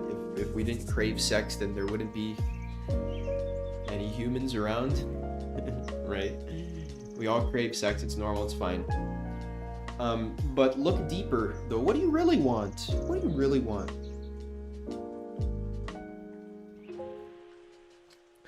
So I sort of did this with myself, where I kind of went deep into like my sexuality, and I sort of realized that like really what I want is like the experience of divine union with God.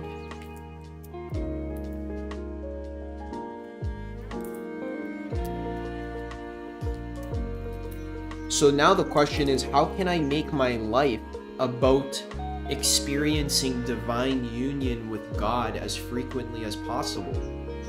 Because that's what I really want. That's my erotic desire. So the word erotic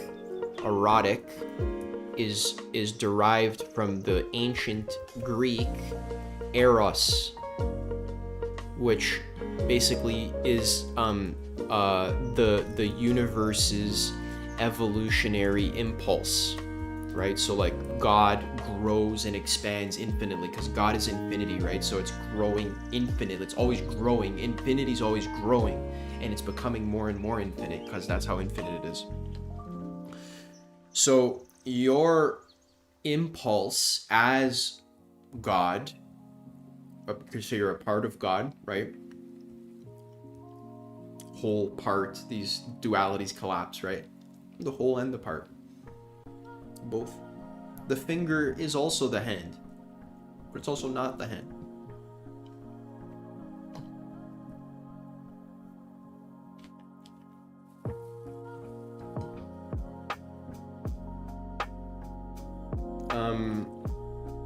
Yeah. So I realized my evolutionary impulse, my desire, sex is all about desire, right? I desire you. I want you to desire me. Do I desire you? I desire to unify with the beauty of creation. To be fully present with and to fully enjoy and literally worship and like appreciate completely the beauty of existence. That's what I want. So I do that all day. I go outside with my camera, where I take pictures of like bugs and stuff. I'm gonna show you guys some of my pictures. Maybe go into my files. So is that even a good idea to do that? Got some nature photos here. So I actually make it a priority in my life to like enjoy the nature of existence and the beauty of it, and to like actually like unify with it. Basically, I take pictures of like nice things, right? So this is like me fully appreciating and enjoying the beauty of creation. These are all pictures that I took just like with my camera.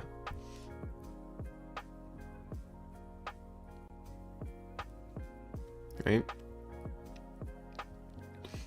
So you just fully appreciate, so you basically, you give yourself your desire. So you have a sexual desire, okay, look at what's behind that sexual desire. This one's so nice. I love this one.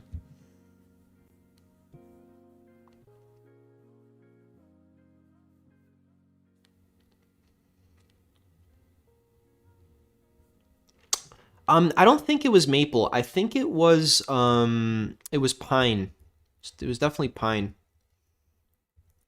Do I have, so this was the tree. This was the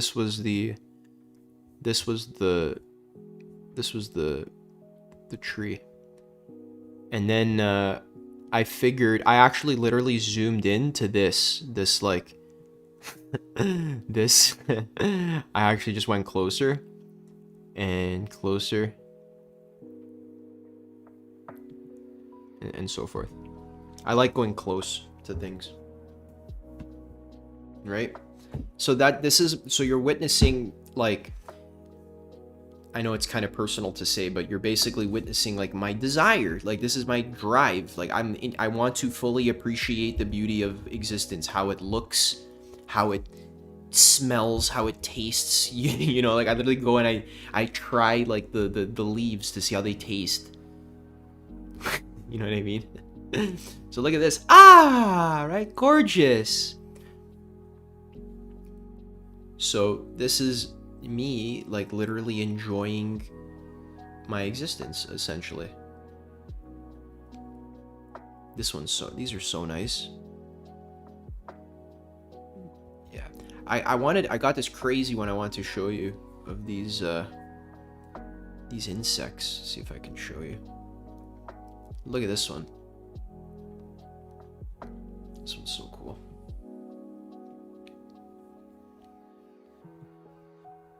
Whoops. It's like a wasp pollinating a flower. Holy smokes, it's so cool. Zooming in is what Adam does for real though. Yeah, no, literally, that's what I'm so interested in. I like zooming in. Wow, that's actually a good insight. Thanks for sharing that. That is what I do. Holy shit. I'm gonna zoom in more.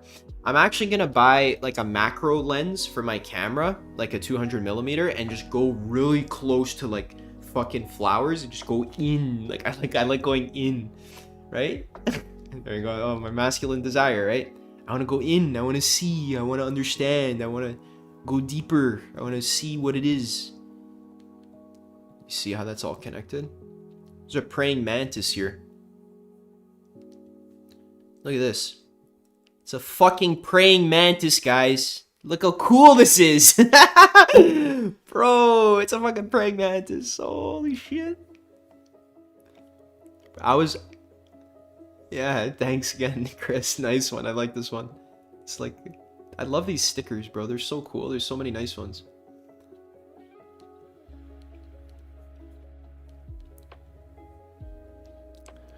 Holy smokes. It's a praying mantis. I actually got some good pictures of him. I'll show you. I got some more pics of Mr. Mantis here. Let me close this. I don't need this open. There. Look at this one. He's like just look, he's giving me the eyes. He's like, are you fucking looking at me right now? What are you doing? He's really staring at me. Look how weird this is. He's like, why are you taking a picture of me? Like, can you leave me alone, please?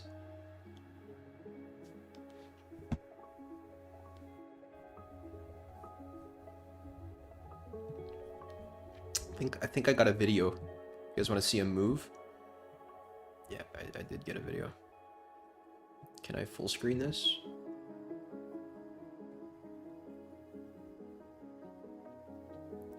I'm like shaking the stick so that he moves.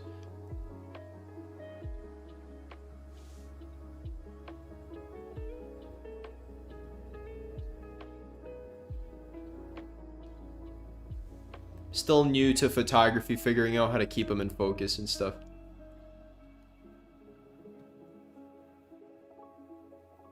Yeah. This one was pretty cool, the sunset.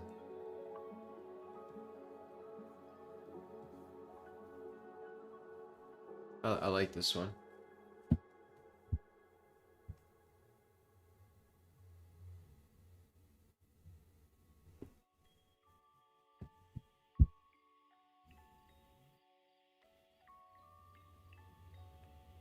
Oh, that's pretty interesting.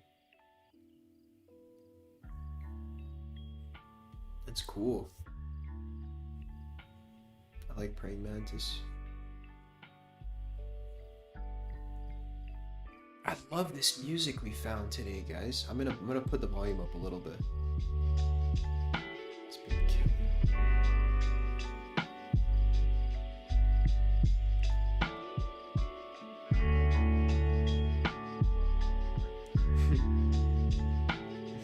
I would read you a bedtime story.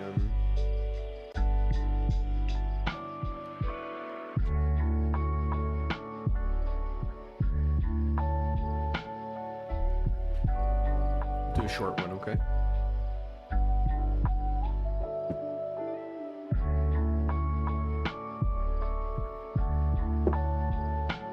Do a short bedtime story.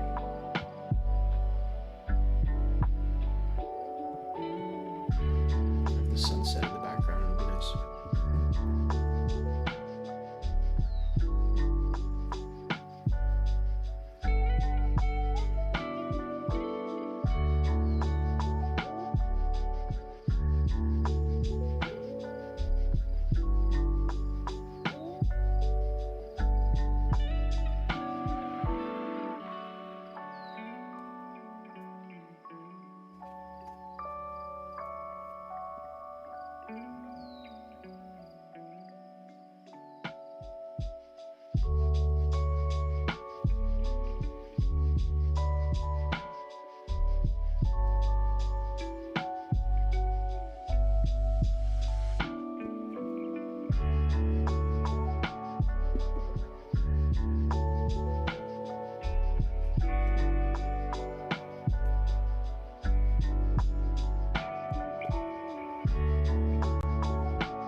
Or you can do a short one.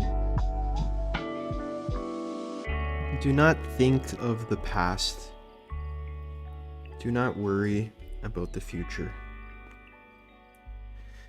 Things of the past have died. The future has not yet arrived. What is happening in the present should be observed deeply. The wise ones live according to this and dwell in stability and freedom. If one practices the teachings of the wise ones, why should one be afraid of death? If we do not understand this, there is no way to avoid the great pain of the final danger. To practice diligently day and night, one should regularly recite this gatha. Not thinking about the past, not seeking something in the future. The past has already died, the future is not in our hands. We should observe deeply and contemplate what is in the present moment. The person who constantly practices the way of the wise ones has awakened understanding. Diligently practicing, without wavering, and released from care, what does he fear at the time of death? If he does not practice diligently, how can he overcome death and its armies? Truly, we should practice according to this wonderful gatha.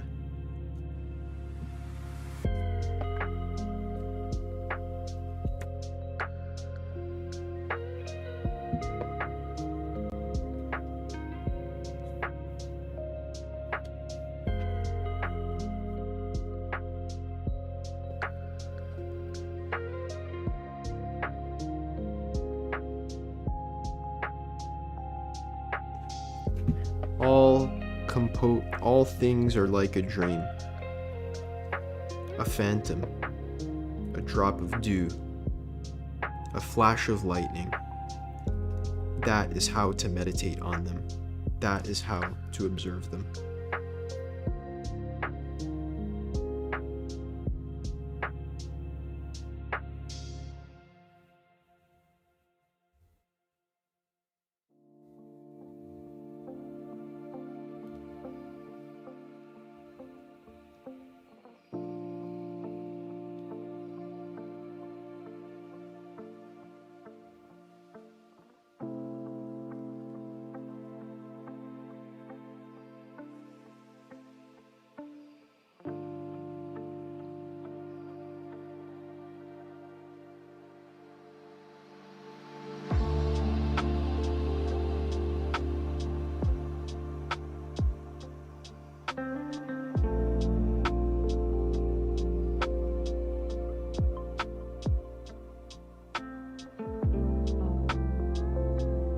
It's amazing have the Diamond Sutra here. I didn't even know that I had it, but I have it. That is so amazing.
Okay, I'm gonna try reading this. Maybe this will be good.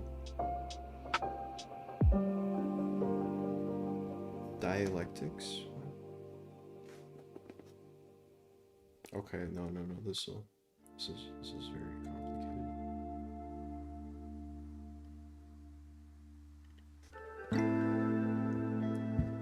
Okay, I'm gonna try. We're gonna do it.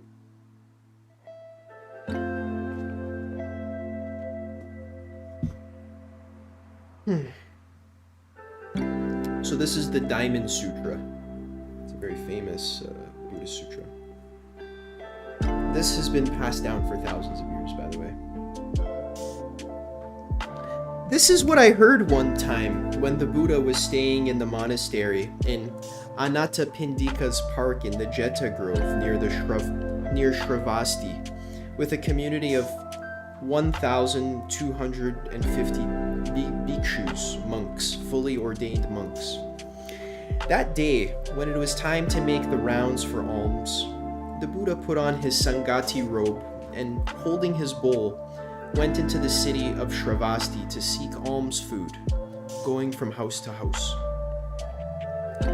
When the alms round was completed, he returned to the monastery to eat the midday meal.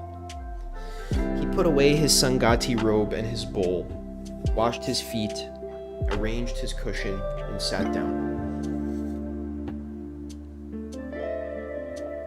At that time, Venerable Subhuti stood up, bared his right shoulder, put his knee on the ground, and folding his palms respectfully, said to the Buddha, "World-honored one, it is rare to find someone like you.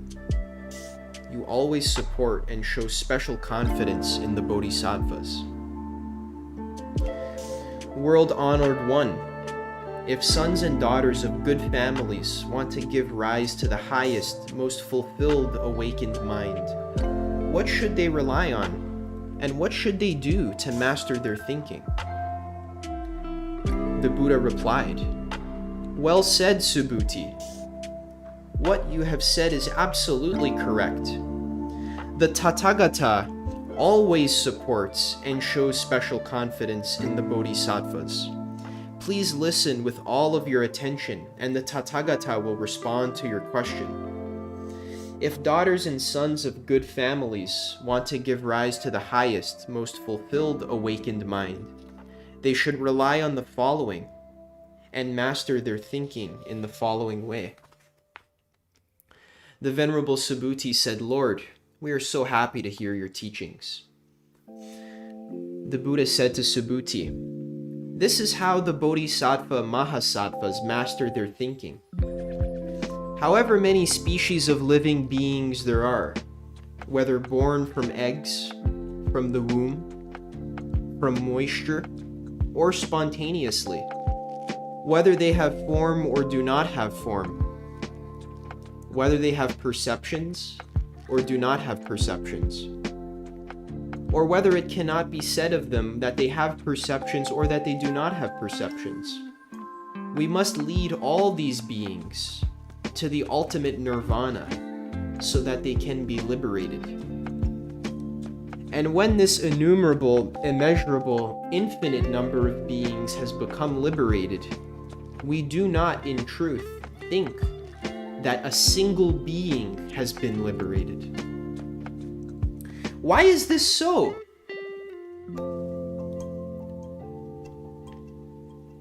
If Subhuti, a bodhisattva, holds on to the idea that a self, a person, a living being, or a lifespan exists, that person is not an authentic bodhisattva.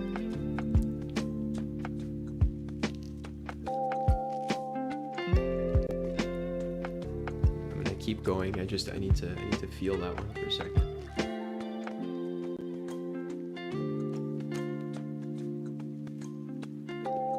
Moreover, Subhuti.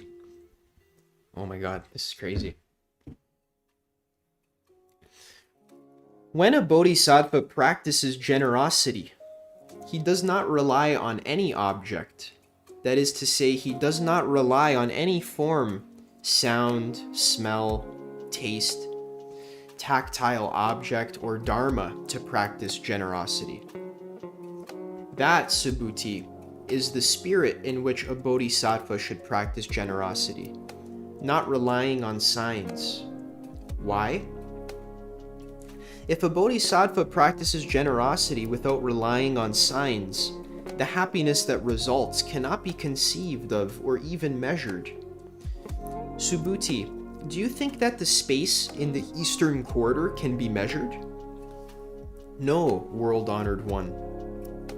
Subhuti, can space in the western, southern, and northern quarters, above and below, be measured? No, world-honored one.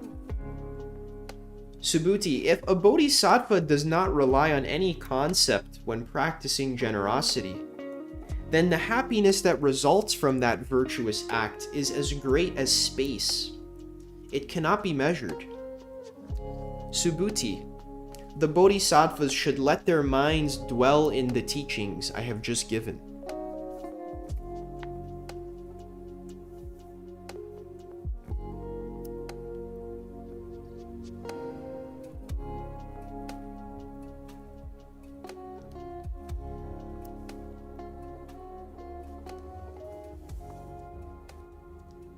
What do you think, Subhuti?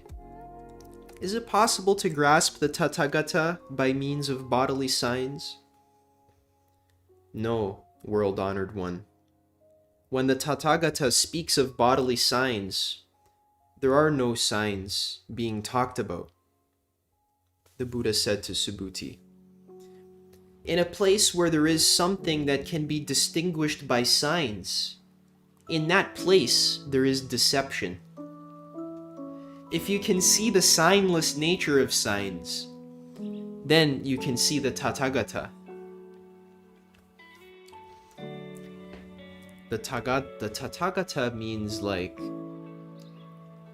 one who has not arrived and also who has not left, or one who has not arisen or passed away. I believe that's what it means. Let's look at what the translation is here. Get you the proper translation.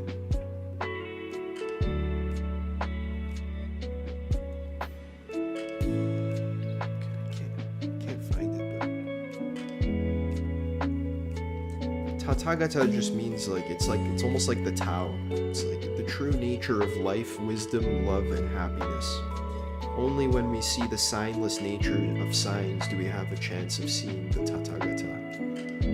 Gorgeous. That which has not arisen and has not passed.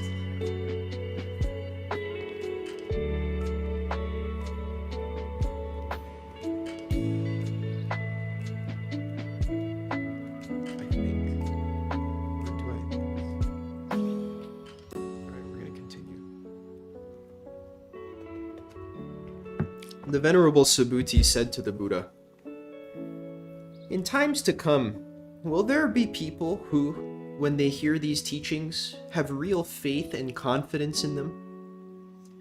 The Buddha replied, "Do not speak that way, Subhuti. 500 years after the Tathagata has passed away, there will still be people who enjoy the happiness that comes from observing the precepts. When such people hear these words, they will have faith and confidence that here is the truth. We should know that such people have sown seeds not only during the lifetime of one Buddha, or even 2, 3, 4, or 5 Buddhas, but have, in truth, planted wholesome seeds during the lifetimes of tens of thousands of Buddhas. Anyone who, for only a second, gives rise to a pure and clear confidence upon hearing the words of the Tathagata, the Tathagata sees and knows that person, and he or she will attain immeasurable happiness because of this understanding. Why? Because that kind of person is not caught up in the idea of a self, a person, a living being, or a lifespan. They are not caught up in the idea of a dharma or the idea of a non-dharma. They are not caught up in the notion that this is a sign and this is not a sign. Why? If you are caught up in the idea of a dharma, you are also caught up in the ideas of a self, a person, a living being, and a lifespan. If you are caught up in the idea that there is no dharma, you are still caught up in the ideas of a self, a person, a living being, and a lifespan. That is why we should not get caught up in dharmas or the idea that dharmas do not exist. This is the hidden meaning when the Tathagata says, "Bhikshus, you should know that all of the teachings I give you are a raft. All teachings must be abandoned, not to mention non-teachings."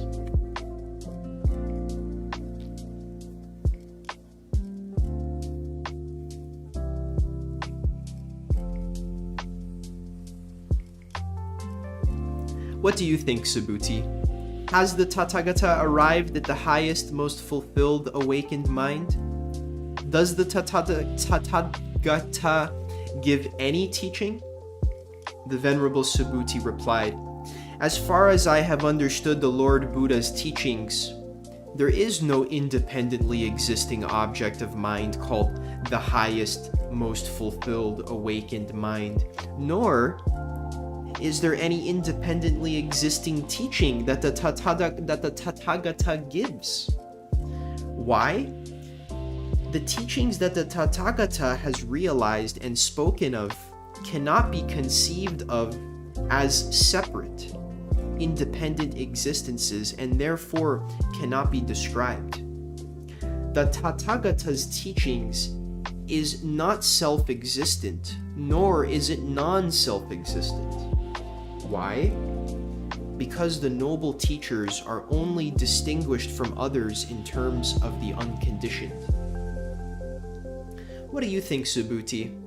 If someone were to fill the 3,000 Chilyokisms with the 7 precious treasures as an act of generosity, would that person bring much happiness by this virtuous act?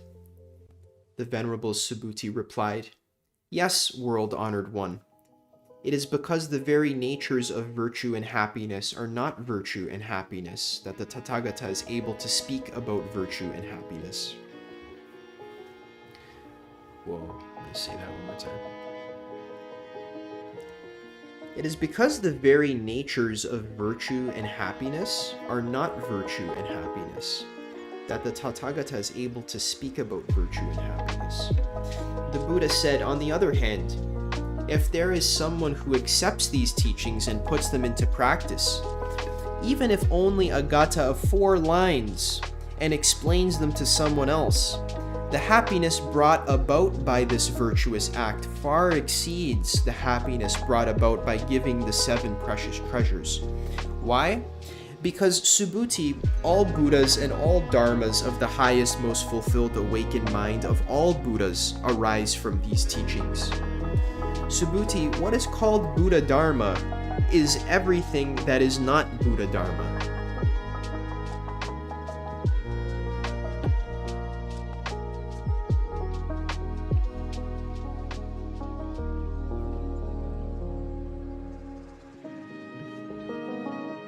It's amazing.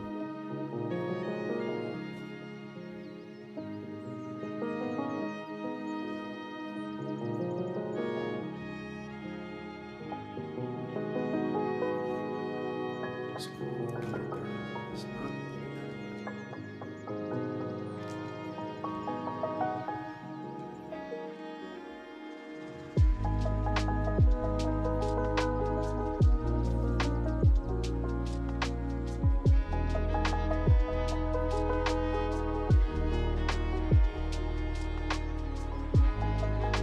This is so good.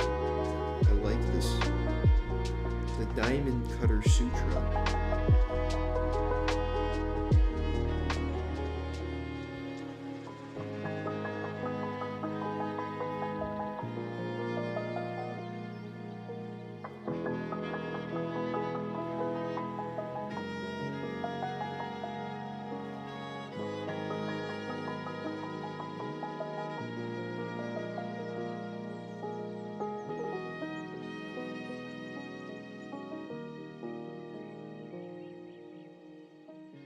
That's fantastic.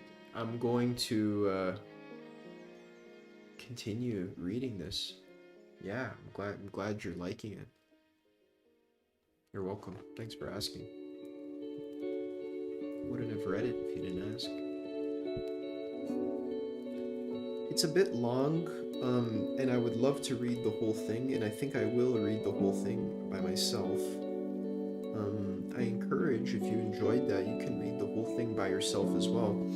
It says here, please read the Diamond That Cuts Through Illusion Sutra with serene mind, a mind free from views.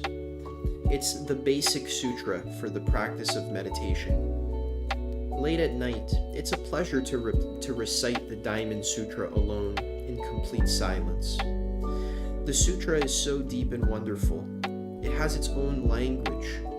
The first Western scholars who obtained the text thought it was talking nonsense. Its language seems mysterious, but when you look deeply, you can understand. The sutra's name is the Diamond That Cuts Through Illusion, Vajrachedika Prajna Paramita. The Diamond That Cuts Through Illusion. Oh, your question. What exactly is dogmatic about Buddhism? It doesn't seem very dogmatic, but I don't know much. That's a really complex question. I don't find Buddhism to be super dogmatic either. When you read the sutra, he's literally saying that Buddhism is not Buddhism, but also Buddhism isn't not Buddhism. And to think that Buddhism isn't Buddhism is also not what Buddhism isn't not. You know what I mean?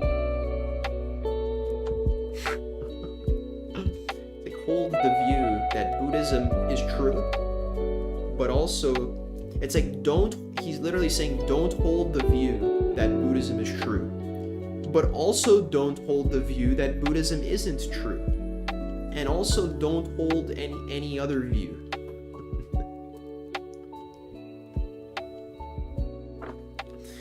So if you were to say, what's dogmatic about Buddhism? Then I would say absolutely nothing. Because they're literally telling you not to hold any views, and they're going in great detail to not hold views. That being said, it depends on who is holding the Buddhism. I'm sure there's many people in Thailand or in India who just believe in the Buddha as though he's like a Jesus, right? And they just pray to him and give him offerings, but they don't understand that the Buddha is their own mind.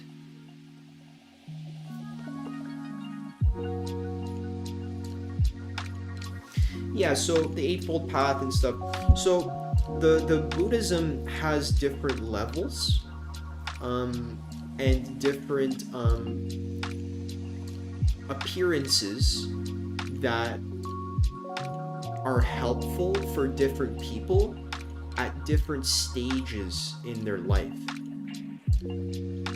So if someone were to say, oh, the Eightfold Path is dogmatic, right, and they're trying to like break it apart, right, that is fine. But the point is that Buddhism itself has already deconstructed the Eightfold Path. So if someone were to say Buddhism is clinging to this idea, Buddhism is not clinging to this idea. Buddhism is not clinging to any idea, but it depends on what kind of Buddhism you're looking at and who the Buddhism is for. So the idea is the Buddha would teach different teachings based on who was present, based on what they need. So when the Buddha was talking to regular people who were just like coming off the side of the road, like potters, sculptors, farmers, soldiers, just normal people, not monks, right? He would give a very practical teaching that was very easy to apply. So this is like the classic Buddhism, like don't kill, don't steal, don't have wrong sex, don't say mean things, and don't lie, and don't do drugs or alcohol, right? So a lot of stuff we talked about today, right? Like the very practical teachings, like stuff you can actually apply, like the Noble Eightfold Path, like actually apply what I'm saying, sit and meditate, do it daily. This is how you do it. So the first turning of Buddhism is the foundation of everything. And he's literally just telling you, do this and it'll work. Okay, like this is what you do. Sit like this, breathe like this, right? So he's giving you an actual system you can actually take and apply and use and sit with it, and it works. Okay. Then after you've installed that into yourself and you've built it and you've worked with it and you've built discipline, you're able to sit on your cushion, you're able to sit straight,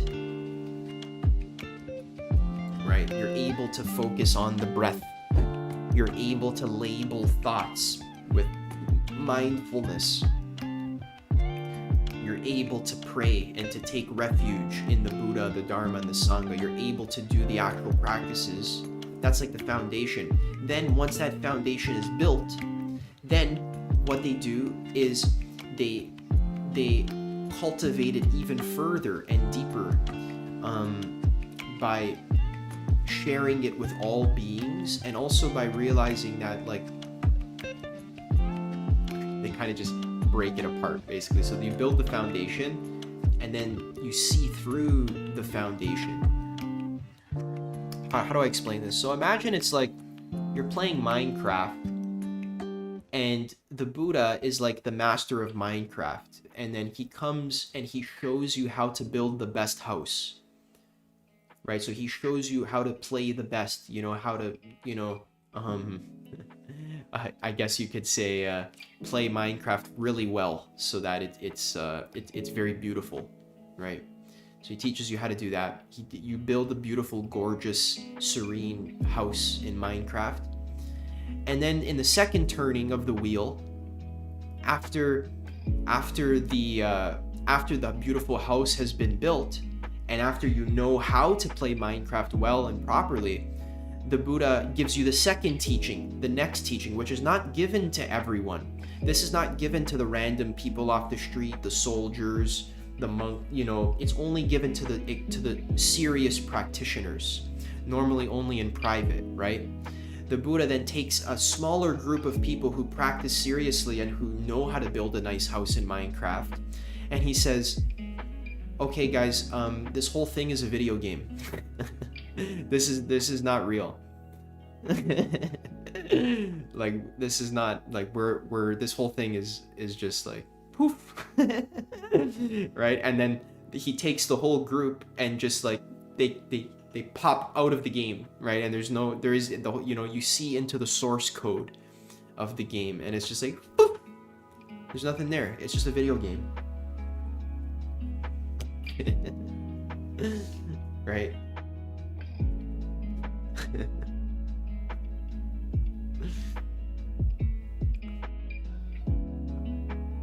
Yeah. Literally. He's like, guys, this is not real life. Like, it's just you're just in a game. Like, I taught you how to build a gorgeous, amazing, awesome house, but this is just a game. Like, it doesn't matter. Like, it's all made up. Like, there's no difference between you and a creeper. There's no difference between you and the Ender Dragon. It's all pixels. It's all the same shit.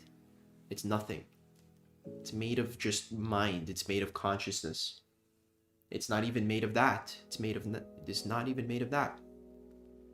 It's just light.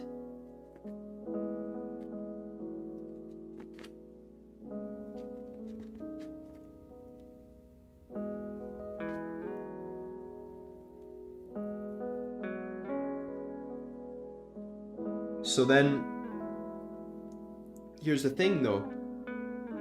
Now that you know you're in Minecraft and you're building a beautiful house, but it's just a game. Why, you might think, well, why would I even continue building the house? People would say, well, now that I know it's all consciousness, now that I know that everything's made of God, everything's made of consciousness, I don't need to meditate anymore, right? Because I'm God. And the Buddha would say, no, absolutely not. You still have to do your practice. You still have to build a nice house, but just know that the house you're building is not a house.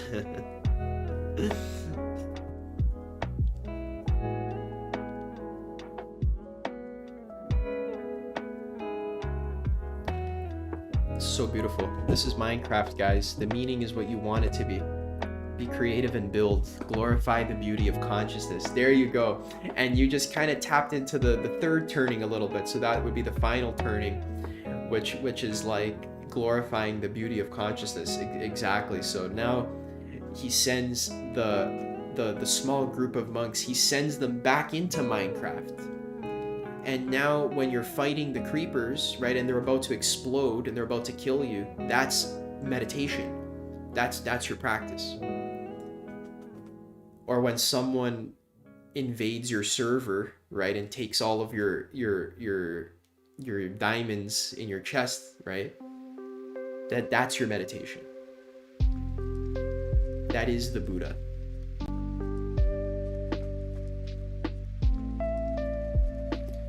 Right? So exactly, you would build the most gorgeous, most amazing, most excellent house you can possibly build, because you're in Minecraft. You can't not be in Minecraft. You're gonna always be in Minecraft. But since you know it's just a game, then you take it fully. You play it fully. You fully play Minecraft, you know? It's okay.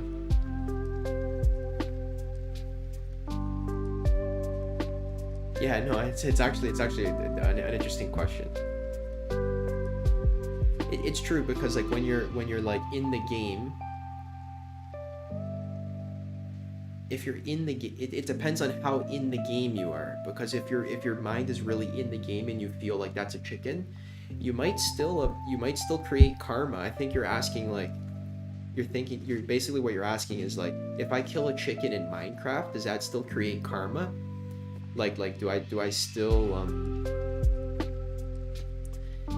do I still like condition my consciousness with like the energy of like killing? And I think the answer is yes, actually. This is what a lot of people don't realize. Even like when you're playing a video game, or you're playing Call of Duty, right? You're running around, you're killing everyone, right? You might think like, well, it's just a game. But is it? If it's just a game, why are you even playing it? You know, like part of you thinks it's kind of real. Like, I mean, let's say you're playing Call of Duty. Like, you know you're not playing an actual war. You know you're not actually killing people, right? But there's still some kind of karma that's taken on, and it's not something to like worry so much about. You can still have fun. You can still play a game. You know, like you're doing a martial art, right? You can still destroy your opponent, right? But it depends on how conscious you are.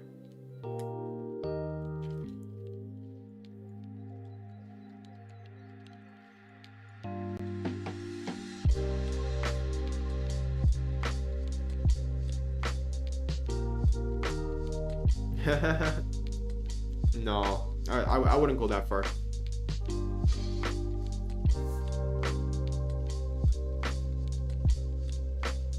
Yeah, I did have a crazy insight once. Maybe this was last year, where I kind of realized like League of Legends was like, I was actually like at war with other people. I was actually fighting against other people. I had this really interesting like experience where like I felt all of the karma that I had created through playing League of Legends.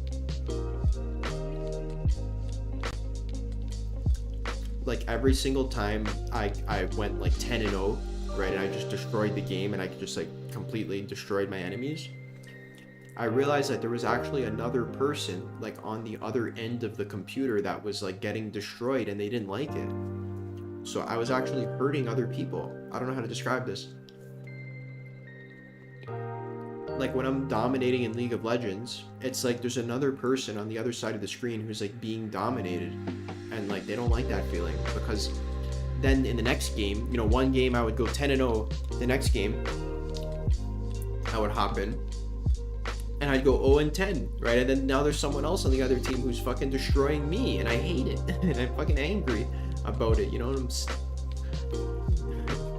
So it's like my own karma, you know. It's like for every game you win, like, you know, when we play video games, we always want to dominate, right? We want to go 10-0, you know, pentakill, you know, ultimate diamond rank, right?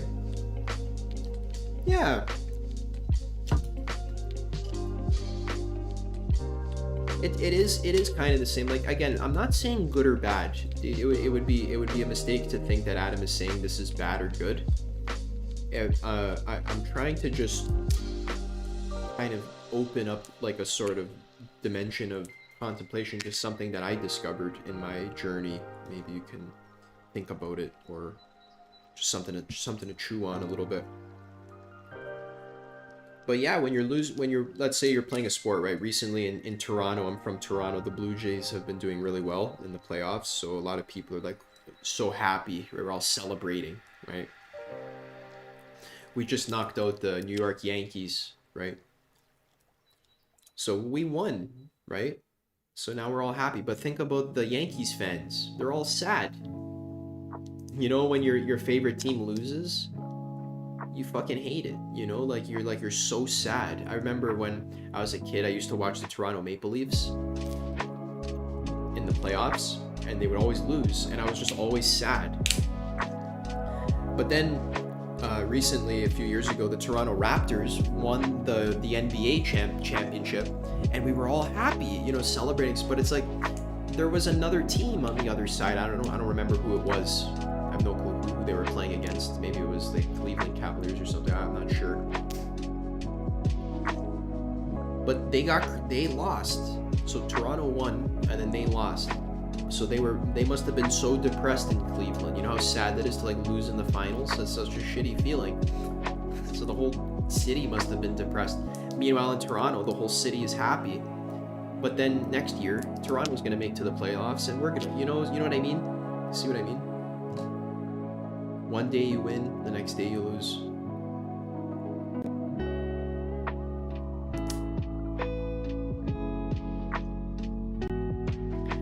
People, what I'm trying to say is that even when you win, you, in a way, create the karma of loss.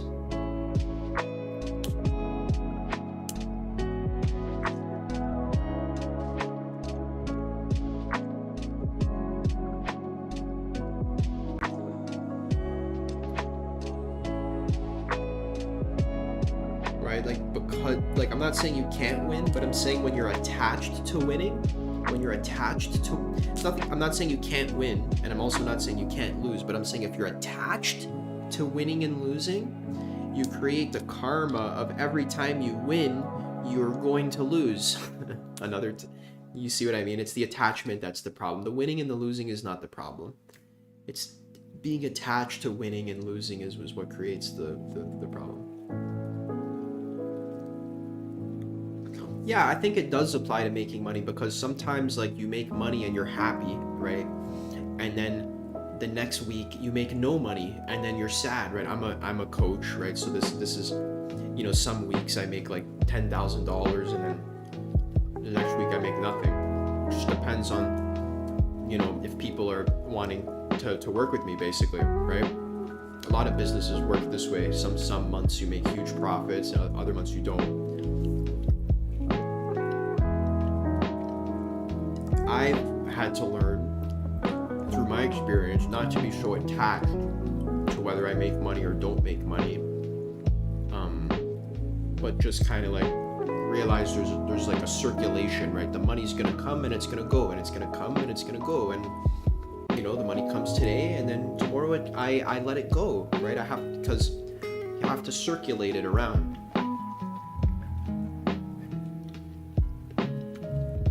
There's this dude, Nero Knowledge. He has some really good insights about money. I don't know if you guys know Nero Knowledge. He's a good YouTuber. He's got good insights about money, letting it circulate, right? It's easy to become attached to whether I have money or whether I don't have money. There have been times in my life where I've been the happiest when I've had the least money, and there have been times where I've had the most money and not been happy. So, not saying money's good or bad. I think it's good to work on making money, and I think that's a fun activity to do, like Minecraft, right? We want to build a beautiful house, right? That's fine. The point is, remember, it's a game. Don't be attached to the house. Yeah. Look into Nero Knowledge. Yeah, I think you'll really like his videos. He's a pretty cool guy. I don't know him. Actually, I think I know him because I watch his videos. I don't actually know him. I'm sure he's a good guy.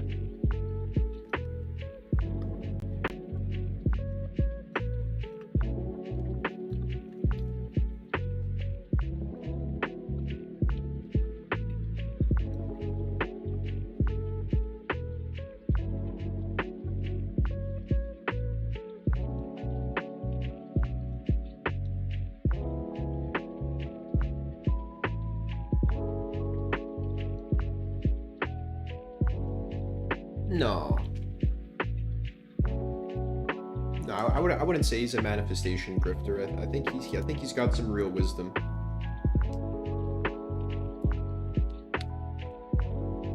The word grifter is like it's a little bit it's kind of a like it's kind of a steep accusation to accuse someone of being a grifter just because they sell some sort of coaching or some like.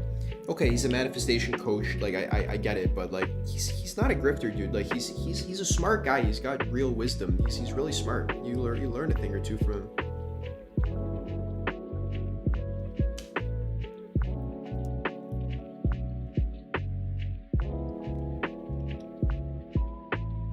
Nowadays, like anyone who like makes money in the domain of manifestation is seen as a grifter, and I'm sure there's plenty of them, but like. There is plenty of them, but I think it's important to understand that like as long as the client is receiving like genuine help, then it all depends on if they feel that the exchange is worth it, right? That's what makes someone a grifter or not. If the client is unhappy with their exchange, then he's a grifter. But if the client feels grateful that they paid him, then he's not a grifter. Because he actually delivered value. So that's really all that matters.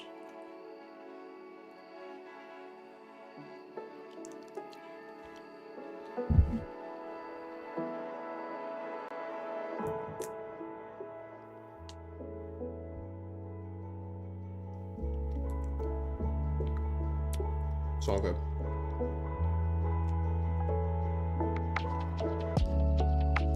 I think I'll be heading out soon though. Thanks for hanging out with me, dude. I'm not sure what your name is, but I connect with you. You know what I mean? Thanks for connecting with me tonight. I really appreciate that.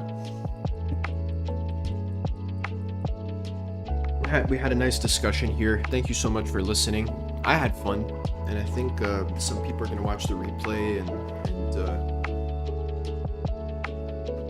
be beneficial. So, yeah. Awesome. Actually, I'm the last man standing. Well, actually, maybe you'll be. Yeah. Thanks for coming. Thanks for watching, everyone. All those who are watching the replay, thank you for hanging out with us, even though you couldn't make it live. Still made it. Yeah. If you'd like to hang out and chat with me more, practice meditation with my group. I have a group of practitioners and close friends of mine where we practice meditation and a lot of different things. We talk about all this stuff that we've just spoke about on this stream. We go deeper into all of this, and we focus on applying it together on a weekly sort of basis. So if that's something like you feel like you want in your life, a community, some accountability, a little bit of investment, or you can invest in yourself in this work that we're doing here, then send me an email or reach out to me somehow, and we'll talk about if you want to be part of that. We'll tell you how to join. All right, thank you so much, everyone. Thank you. Got awesome resources on adamichelli.com, blog articles, and so forth. And yep, good night, everyone. Thank you for coming. Thank you. Good night. Yeah, sleep well, man. Have a good rest. Have a good rest. Sleep well. Thank you.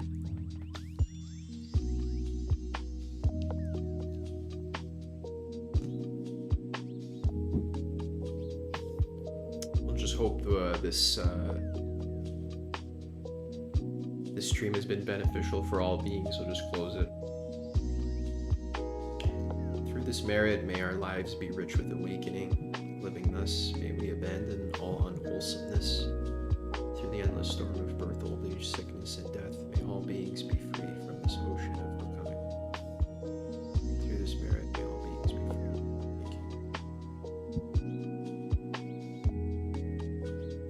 Thank you.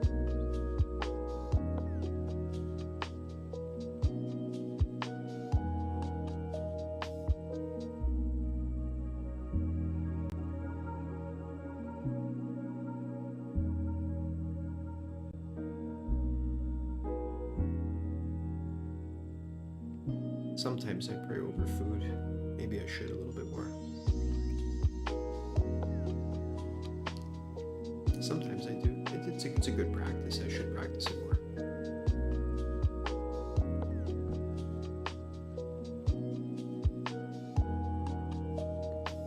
All right. All things must end. See you later.